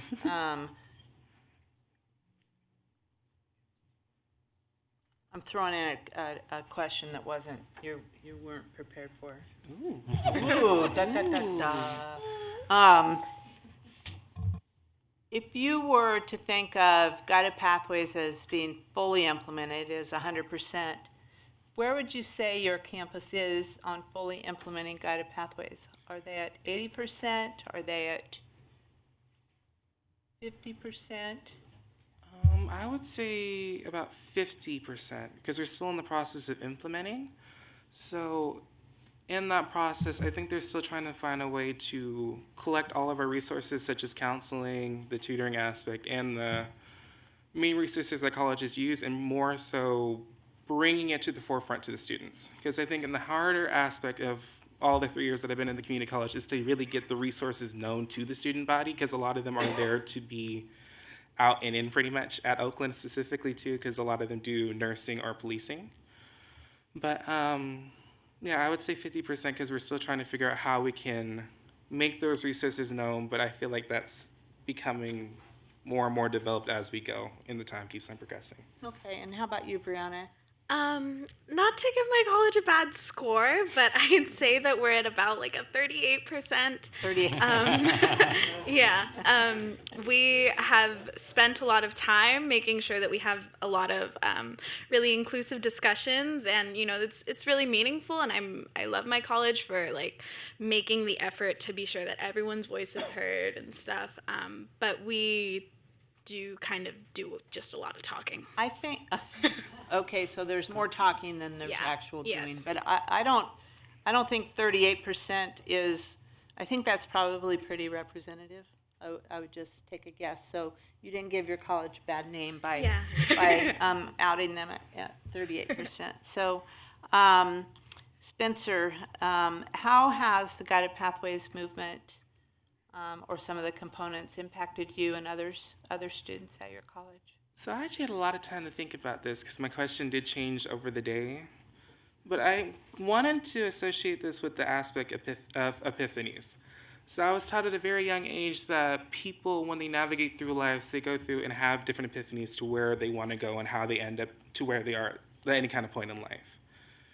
And I can kind of connect that to the aspect of guided pathways and what they're planning to implement in my school is that from tutoring, from seeing all these students, a lot of them just didn't have any kind of navigation as to where they wanted to go and ended up steering off the path of where it essentially ended up to. And I kind of can count for a lot of the units that they accumulate over the time is that a lot of those units are just them trying to figure out where they want to go, where they want to see, how they're going to grow up to be what they dream themselves to become. In that aspect, I feel like guided pathways can help refine those epiphanies for students and kind of develop those type of places that and help them guide their way and guide them to the epiphanies that they want to see. And I hope that answers the question a little Yeah, it did. Thank you. Brianna? So it hasn't affected students directly too much. We've had a few different student inquiry events where, we try to recruit students and just kind of get a sense for student voices.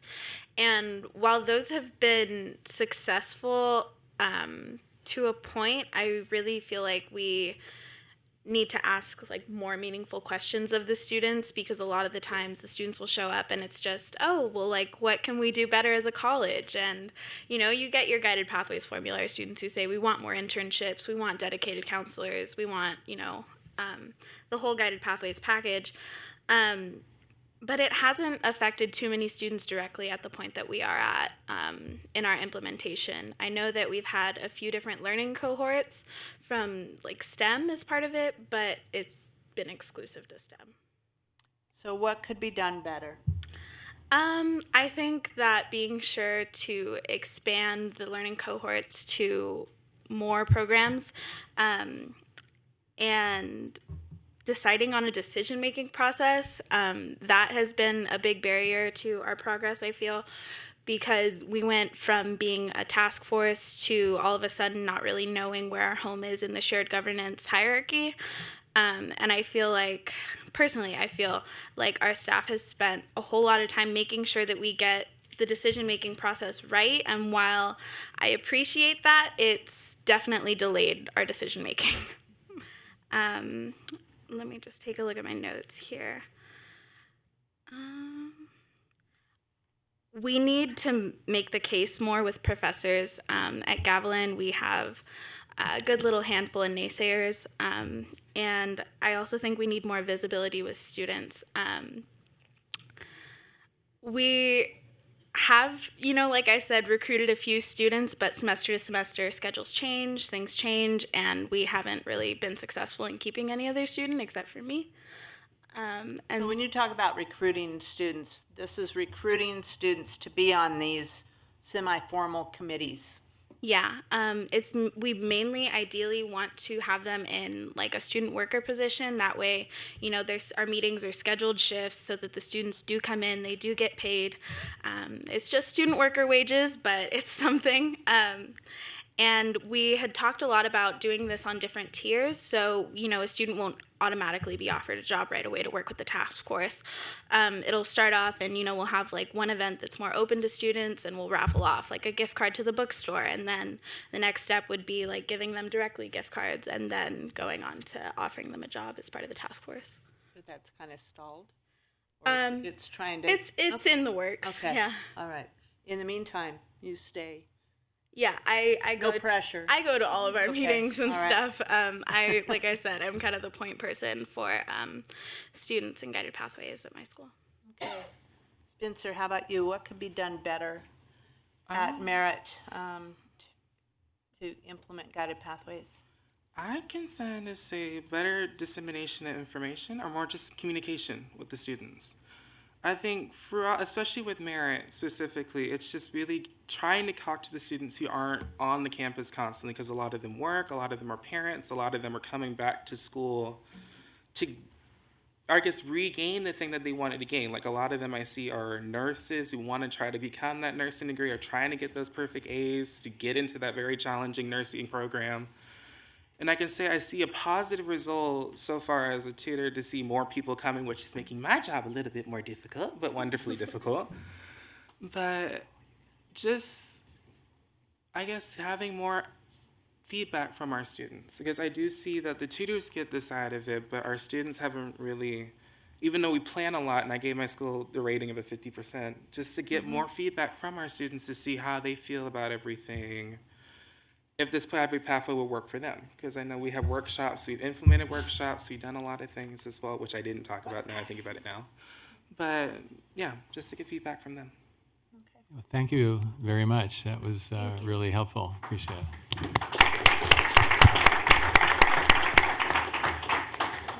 Okay, next up, Vice Chancellor Osmena, with the update on the student-centered funding formula. I will take the earlier strategy of assuming folks have read the item, just to provide a few updates. As Chancellor Oakley mentioned, the student-centered funding formula is one of our primary strategies for making progress toward the vision for success.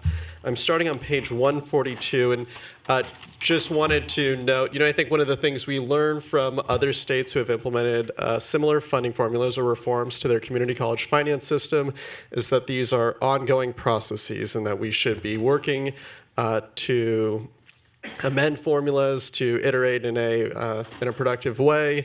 I think one of the things that will drive that conversation this year is we are implementing our formula at a time when the state's budget is slowing, growth in the budget slowing, and growth in Proposition 98 is particularly slowing. One of the things that we've communicated to the districts recently is in the current year, in 2018-19, we are seeing both decreased revenues compared to what we had assumed when the budget was enacted in June, and increased costs for the funding formula.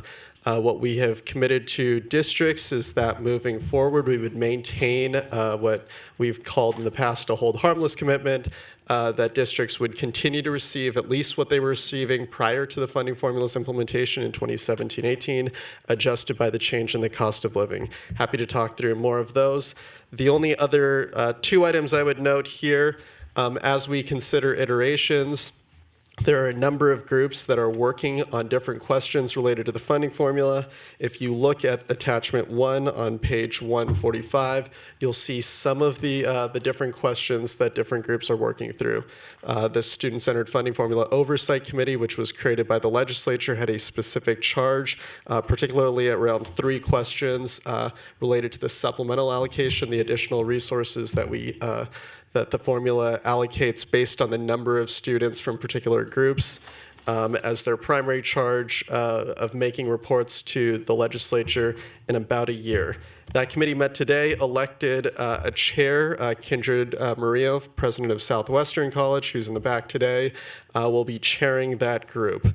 So happy to answer questions there.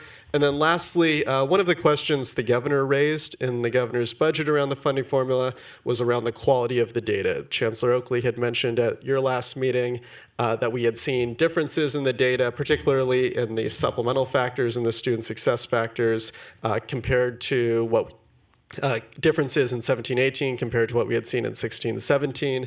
I think there's a lot of reasonable explanations for why we would see those, but we've asked the Fiscal Crisis and Management Assistance Team to do a review of practices at a sample of colleges to get us better information about how districts get data from their systems into the Chancellor's office system, so we can provide an update to you in May.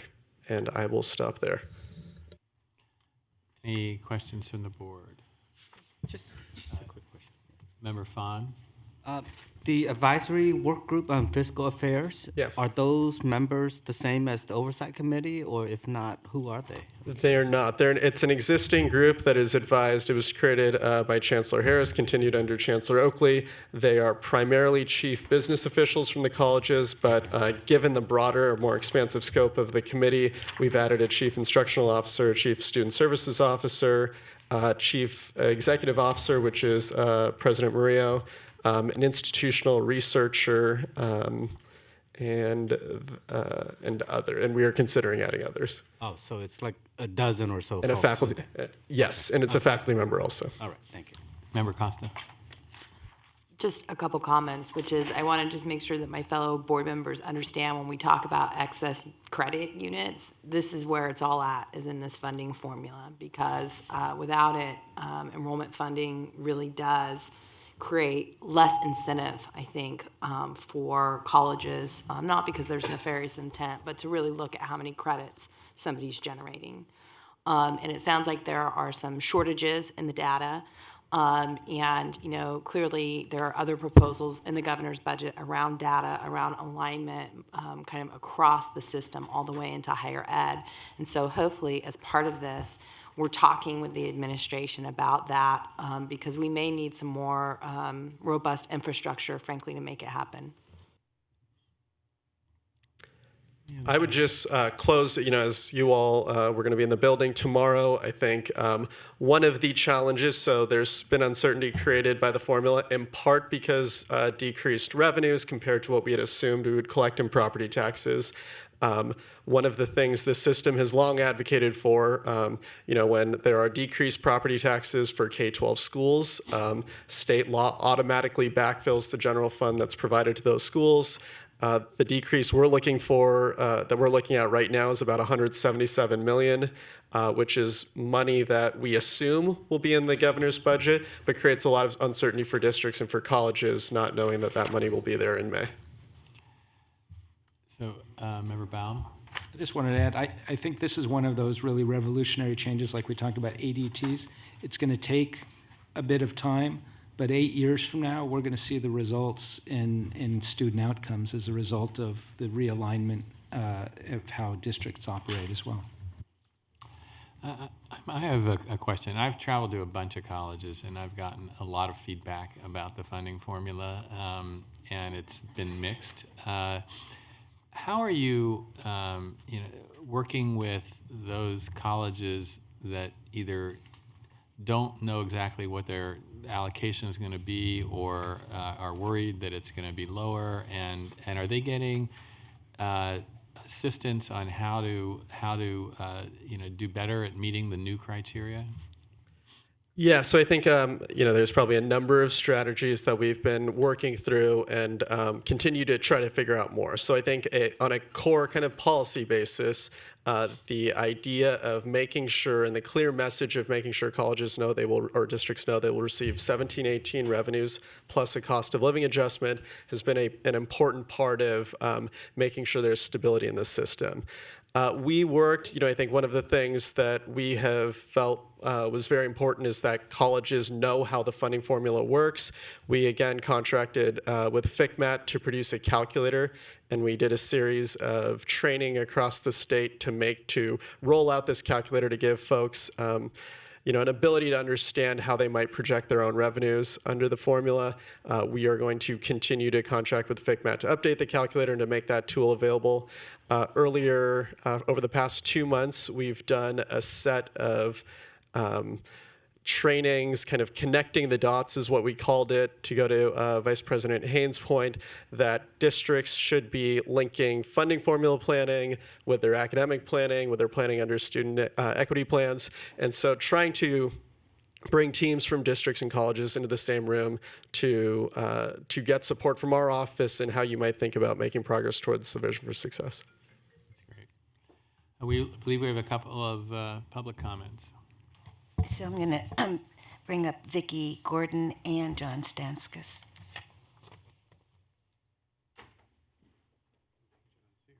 Oh, yeah, he is. He's in the corner. John's always here. You want to have a seat, your sister? you John? I am. Hey, John, I'm Vicky. Nice to meet you. Nice to meet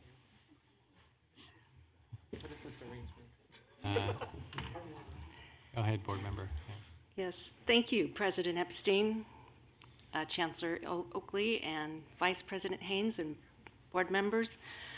I thank you all for allowing the opportunity to come before you and speak today on such a serious and potentially far-reaching topic as our student-centered funding formula and the impact that it will have to our community colleges. My name is Vicki Gordon. I'm the president of the Contra Costa Community College Board and Governing Board District. I'm here today with our district chancellor, Dr. Fred Wood, representing not only our board and district, but all of Contra Costa County and its 1.2 million constituents that we serve. And hello, Trustee Walker Griffin. My district feels strongly that this funding formula and the metrics presented do not allow attainment of many of the Vision for Success goals, and in many cases produce outcomes that are unintended, unfair, and unequitable.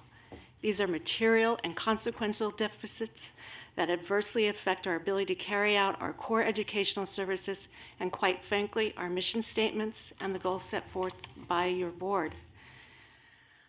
We believe that the base is too low. 70% is not enough. We think that base allocation should be around 95%, and then take new money and put that into the incentive programs. You've heard about the forecast with possibility of recession and those cuts. Right now, if we were to implement this today, Contra Costa College would receive a 9% cut. That's $2.5 million, and the district overall would receive an $11.5 million cut to Contra Costa Community College District and all three of my colleges and my two centers. We also have a concern that many of the funding formula metrics are not as accurate as needed, and in fact could hurt some of the very students we are trying to serve. For example, using the Pell Grant eligibility rather than the Pell Grant recipients will help many more of our low-income students who find out they must still work due to the high cost of living. Finding another more accurate measurement tool that takes into consideration the cost of living for students that struggle in the very high-cost areas, living regions that we have here in California, I believe is essential for formula to be considered equitable. Our next concern is address the complexities in the metrics. There are 28 total funding metrics. 30 seconds. That is a lot of moving parts for districts to judge and plan. And if history is any guide, we have found that when there are high stakes involved and numerous variables, there may be a way for some districts to game the system, while other districts still struggle. And while we move through this process, we are hoping that maybe we can be held harmless for an additional 3 years. We are a large institution. It will take us time to accept the full impact of the student success funding formula and make those adjustments. I welcome the opportunity and look forward to working collaboratively with all of you, and thank you. Hope you keep your ears and your eyes and your minds open. Thank you. Thank you very much.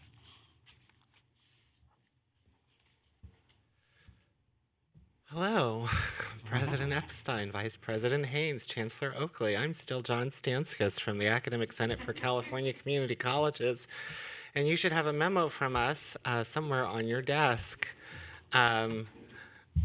We were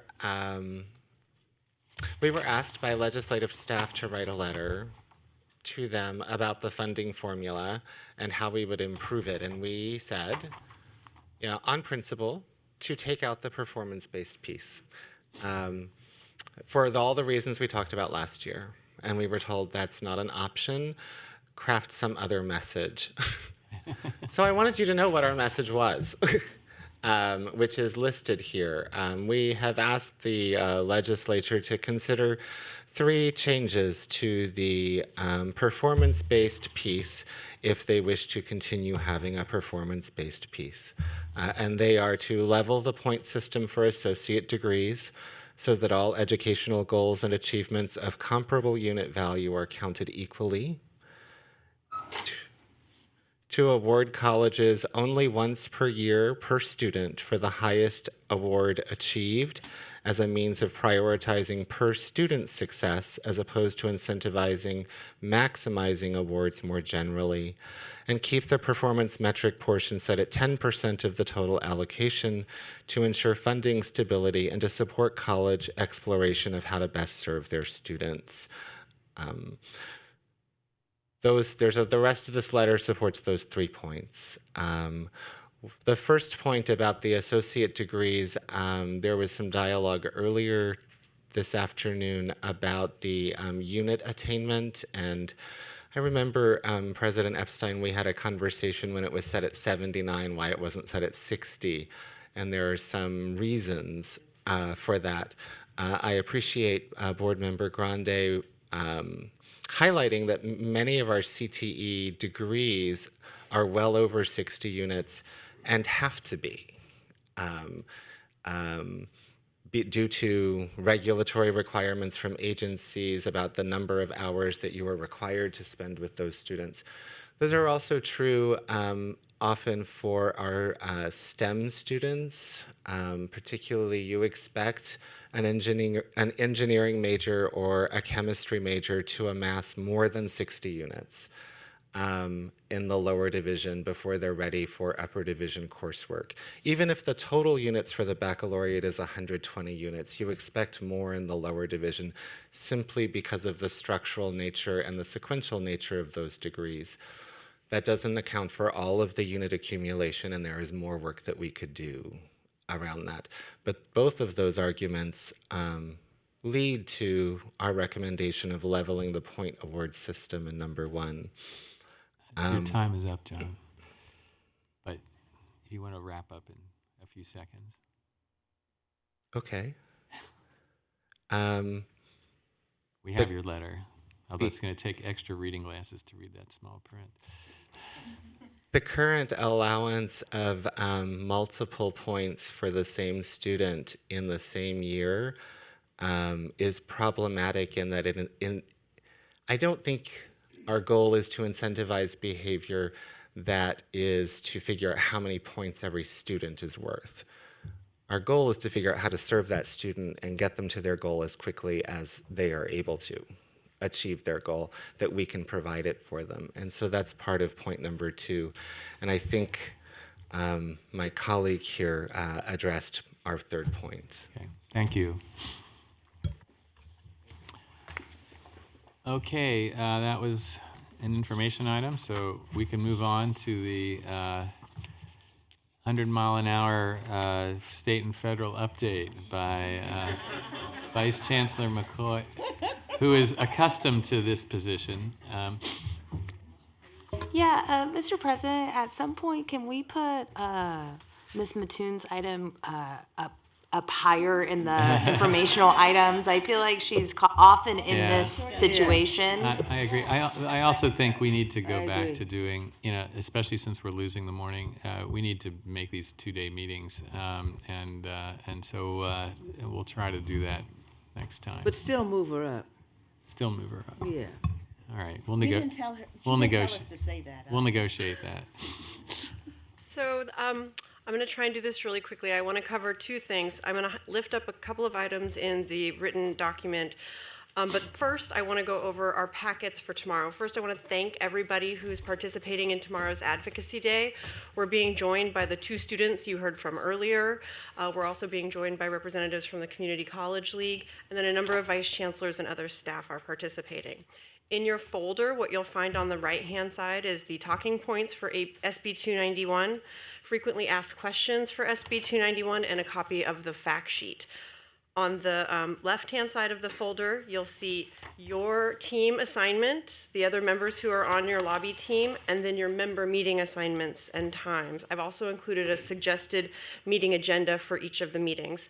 During tomorrow morning's breakfast, we'll have the opportunity to sit with our teams and talk through who's feeling most prepared and most interested in talking about the different aspects of the bill and our advocacy for the day.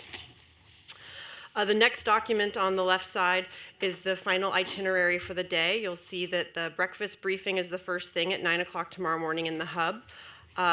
From there, we'll go to our morning advocacy meetings. We'll be back here for lunch. We'll have our afternoon advocacy meetings. And then at 4 o'clock, we'll be having a reception in room 317 of the Capitol, where one of the things we're doing is providing an award to Assemblymember Jackie Irwin for authoring AB 705. Also included in here are biographies for the members that you'll be meeting with and a full list of participants. I neglected to mention that the Foundation for Community Colleges funded a large portion of this work and is also participating in tomorrow's Advocacy Day. More to come in the morning, and I'm happy to answer any questions right now if folks have them. So we go to the third floor. Yes, the third floor hub, yes. Okay. I'm going to move on to the federal update, which begins on page 151. I just want to lift up, in your document here, I talked about Senator Lamar Alexander's focus on HEA reauthorization, and I mentioned that there'll be upcoming hearings. The first of those hearings took place on Tuesday, March 12th. The hearing focused on simplifying the FAFSA and also reducing the burden of verification. Chancellor Oakley had the opportunity to submit comments to staff regarding those items. And I think a comment that was made earlier really resonated with me, which is in the funding formula, we focus on the number of Pell students who receive a Pell Grant. And the reason colleges are interested in the difference between who receives a Pell Grant and who's eligible for a Pell Grant is because there's a growing number of students that are eligible that never get it. And that's because of this federal process that requires low-income students to prove over and over again that they're low income. And it means that many of them never get aid. And so this hearing and the work we've been doing has been very much focused on trying to simplify that process for colleges.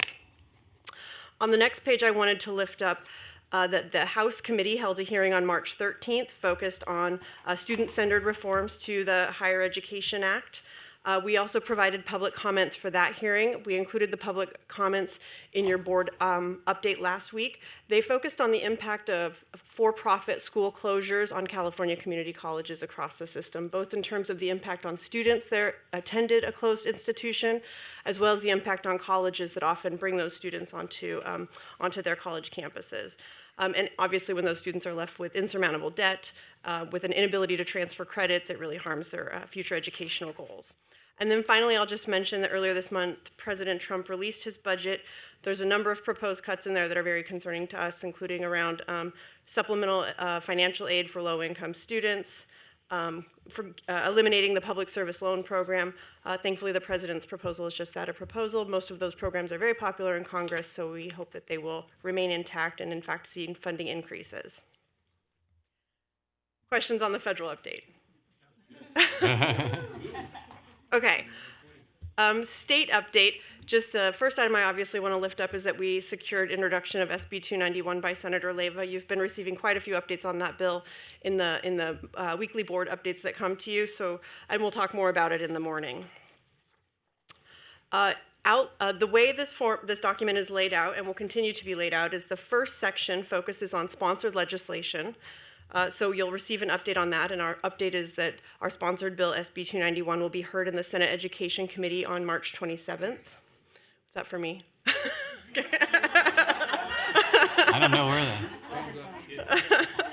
The next section is supported legislation. These are bills that the board has already heard and has affirmatively approved our support of those bills. AB 239 was approved by the Assembly Higher Education Committee on March 5th. I want to recognize Justin Selnick of my staff and Sac City College Director of Nursing, Dr. Carol Mountain, who presented on that bill in committee. It passed unanimously. And then this third section here begins on page 157, and these are items we are proposing to take a support position on. These are non-controversial items. The first one, AB 595, focuses on allowing students who are undocumented, who have a taxpayer ID, to use that for purposes of securing apprenticeship or internships, which is often required in the medical field. Right now, you have to have a social security number. Our undocumented students don't have access to that. The second bill, SB 173, seeks to ease the process for community colleges to participate in the SNAP program.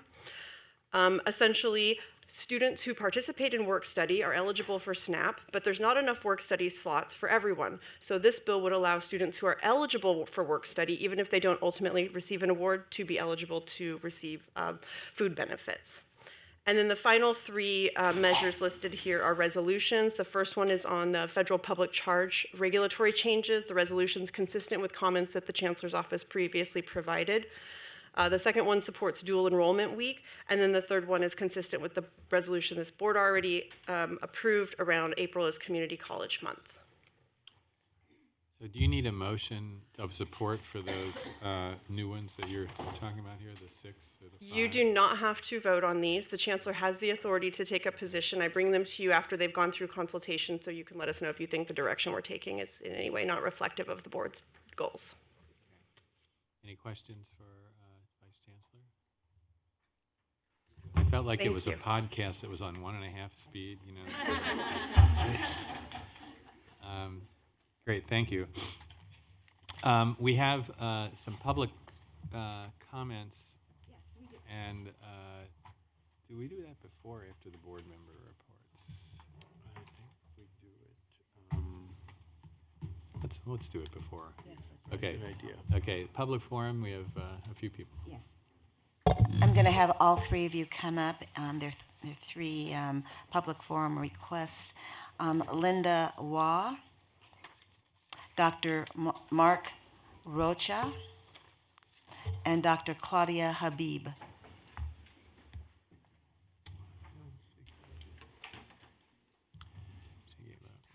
Good. Sorry. Good afternoon, President Epstein, Vice President Haynes, Chancellor Oakley, and Honorable Board of Governors. I'm here to talk about the facilities bond that was approved under Proposition 51. I know you all have an advocacy day, and I know the Chancellor's Office and the League are also planning possibly an advocacy day on this issue. But one of the reasons I want to talk to you is back in 2014, Pasadena City College found themselves in a position where we had our science and health sciences building was red tagged. And so we had to then evacuate the building. We had to rent temporary housing for those classes. This is back when Board Member Baum was even a PCC trustee. So we had been working with our legislators. We've been working with all the powers that we thought we needed to work with. We've been assured that we were #1 on the list because this was a safety issue for our students. This was a high priority. This goes towards our STEM studies for our students who are now working out of these temporary bungalows. So as of January, we now find that PCC is no longer on the list, and we've had all kinds of reasons why, but the last one that I heard in January was the goalposts were moved, and we were given a week to come up with a commitment for matching funds, which our district is unable to do. So I know Vice Chancellor Osmeña has been working on our behalf, also on the behalf of all of our colleges, but I just want to appeal to you all that if you have, as you go through your advocacy, if you will please keep this in mind and please advocate for PCC, because this has really been unfair to our students.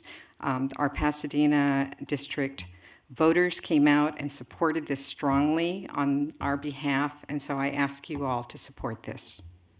Thank you. Thank you. We're on the same team here. Dr. Rocha.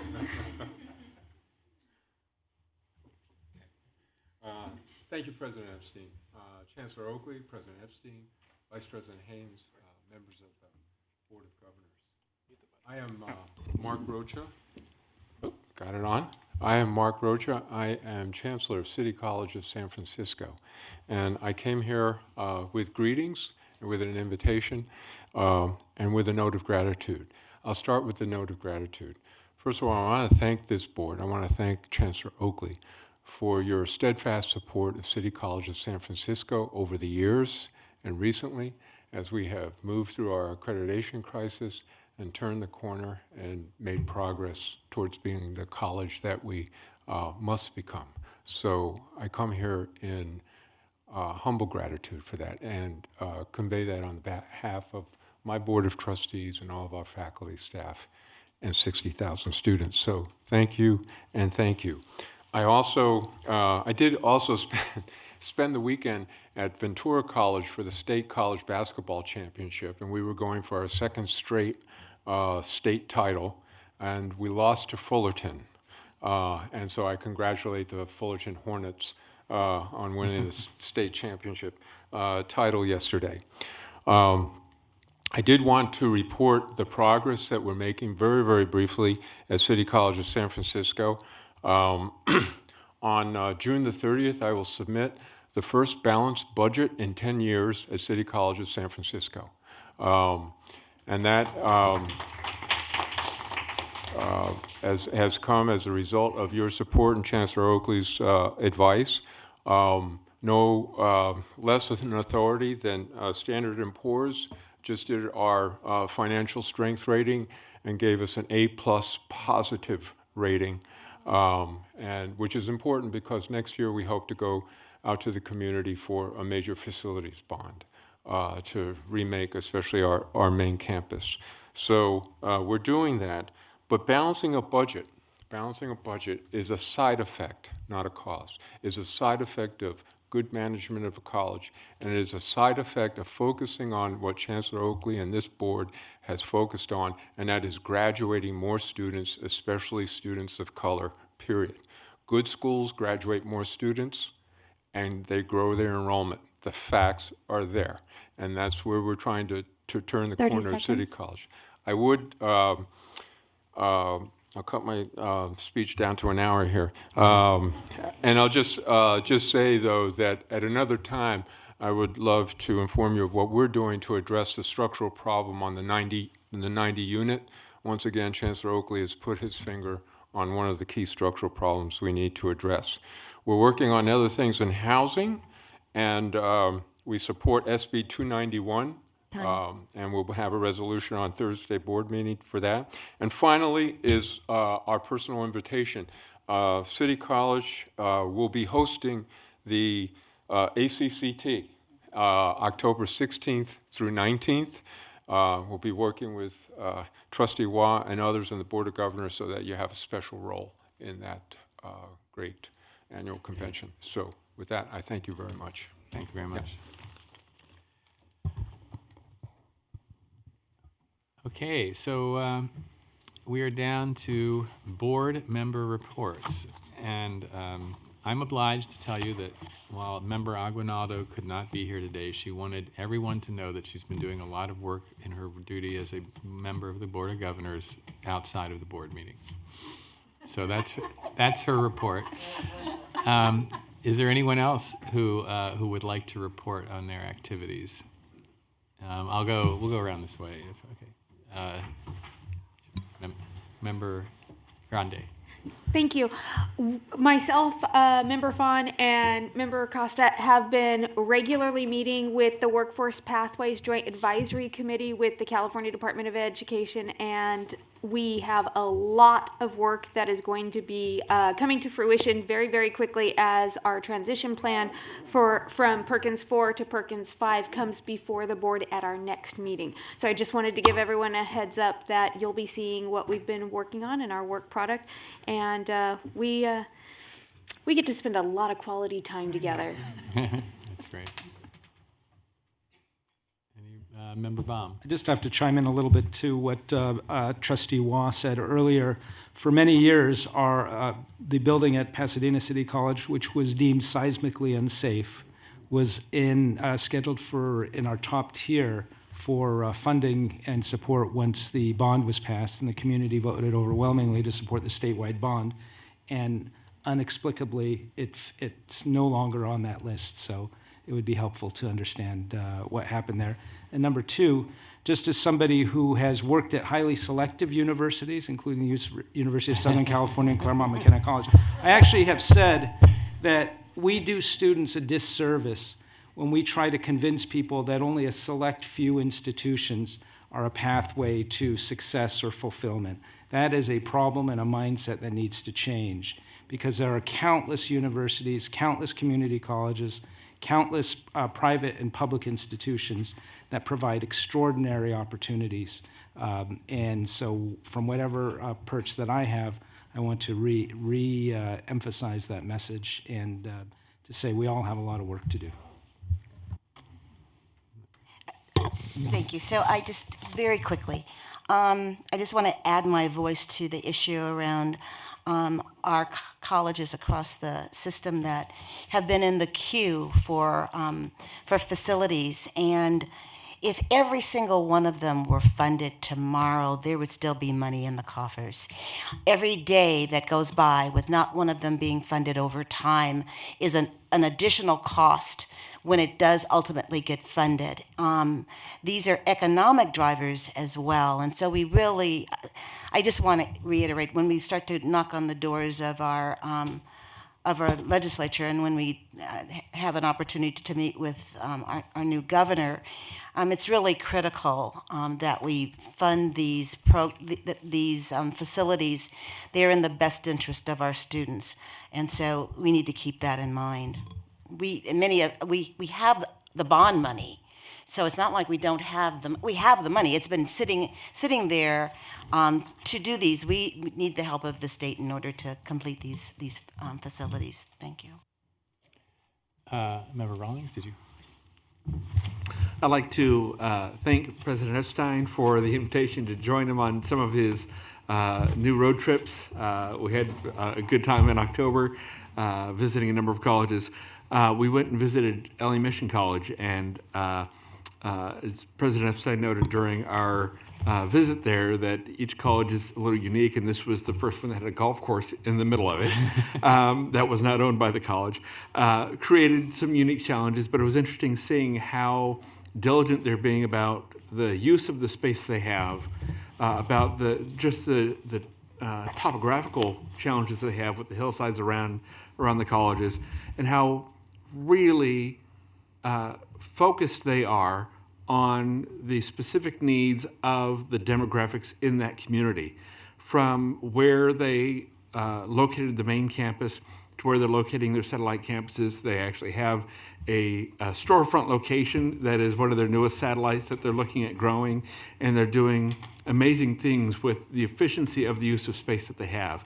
And we were able to enjoy the culinary program and a few others, but I wanted to send a shout out to LA Mission College and Dr. Perez there for the hosting Tom and I and Jennifer Perry. Okay. All right. Do you have something, Member Zaragoza? Well, I've been up to a few things. Of course, we went to the Diversity Summit, which it might be a little bit biased, but I think it was like the best thing I've ever been to. So, props. Also, we released the whole True College Cost video, which I was very happy to do, and I'm really happy how it turned out and the bill that came out of it too. Just because I know it's very dear to me because that's been my primary struggle throughout school. And then also, I guess I won't say the name of it because I'm not sure if it's a secret, but I'm helping the campaign on a thing. So they haven't announced it, so I'm not going to say what it is, but it's a thing. Oh, the Campaign for College Opportunity. Yes. So I'm helping input, but I won't say what it is because that's their thing. No spoilers. No spoilers. Okay, I just want to tell the members of the board that the dinner that we're having for the Board of Trustees, those of you who are going, we've put that off till 6:30. Hopefully we'll have time to check into the hotel, those who haven't yet. And with that, the meeting is adjourned.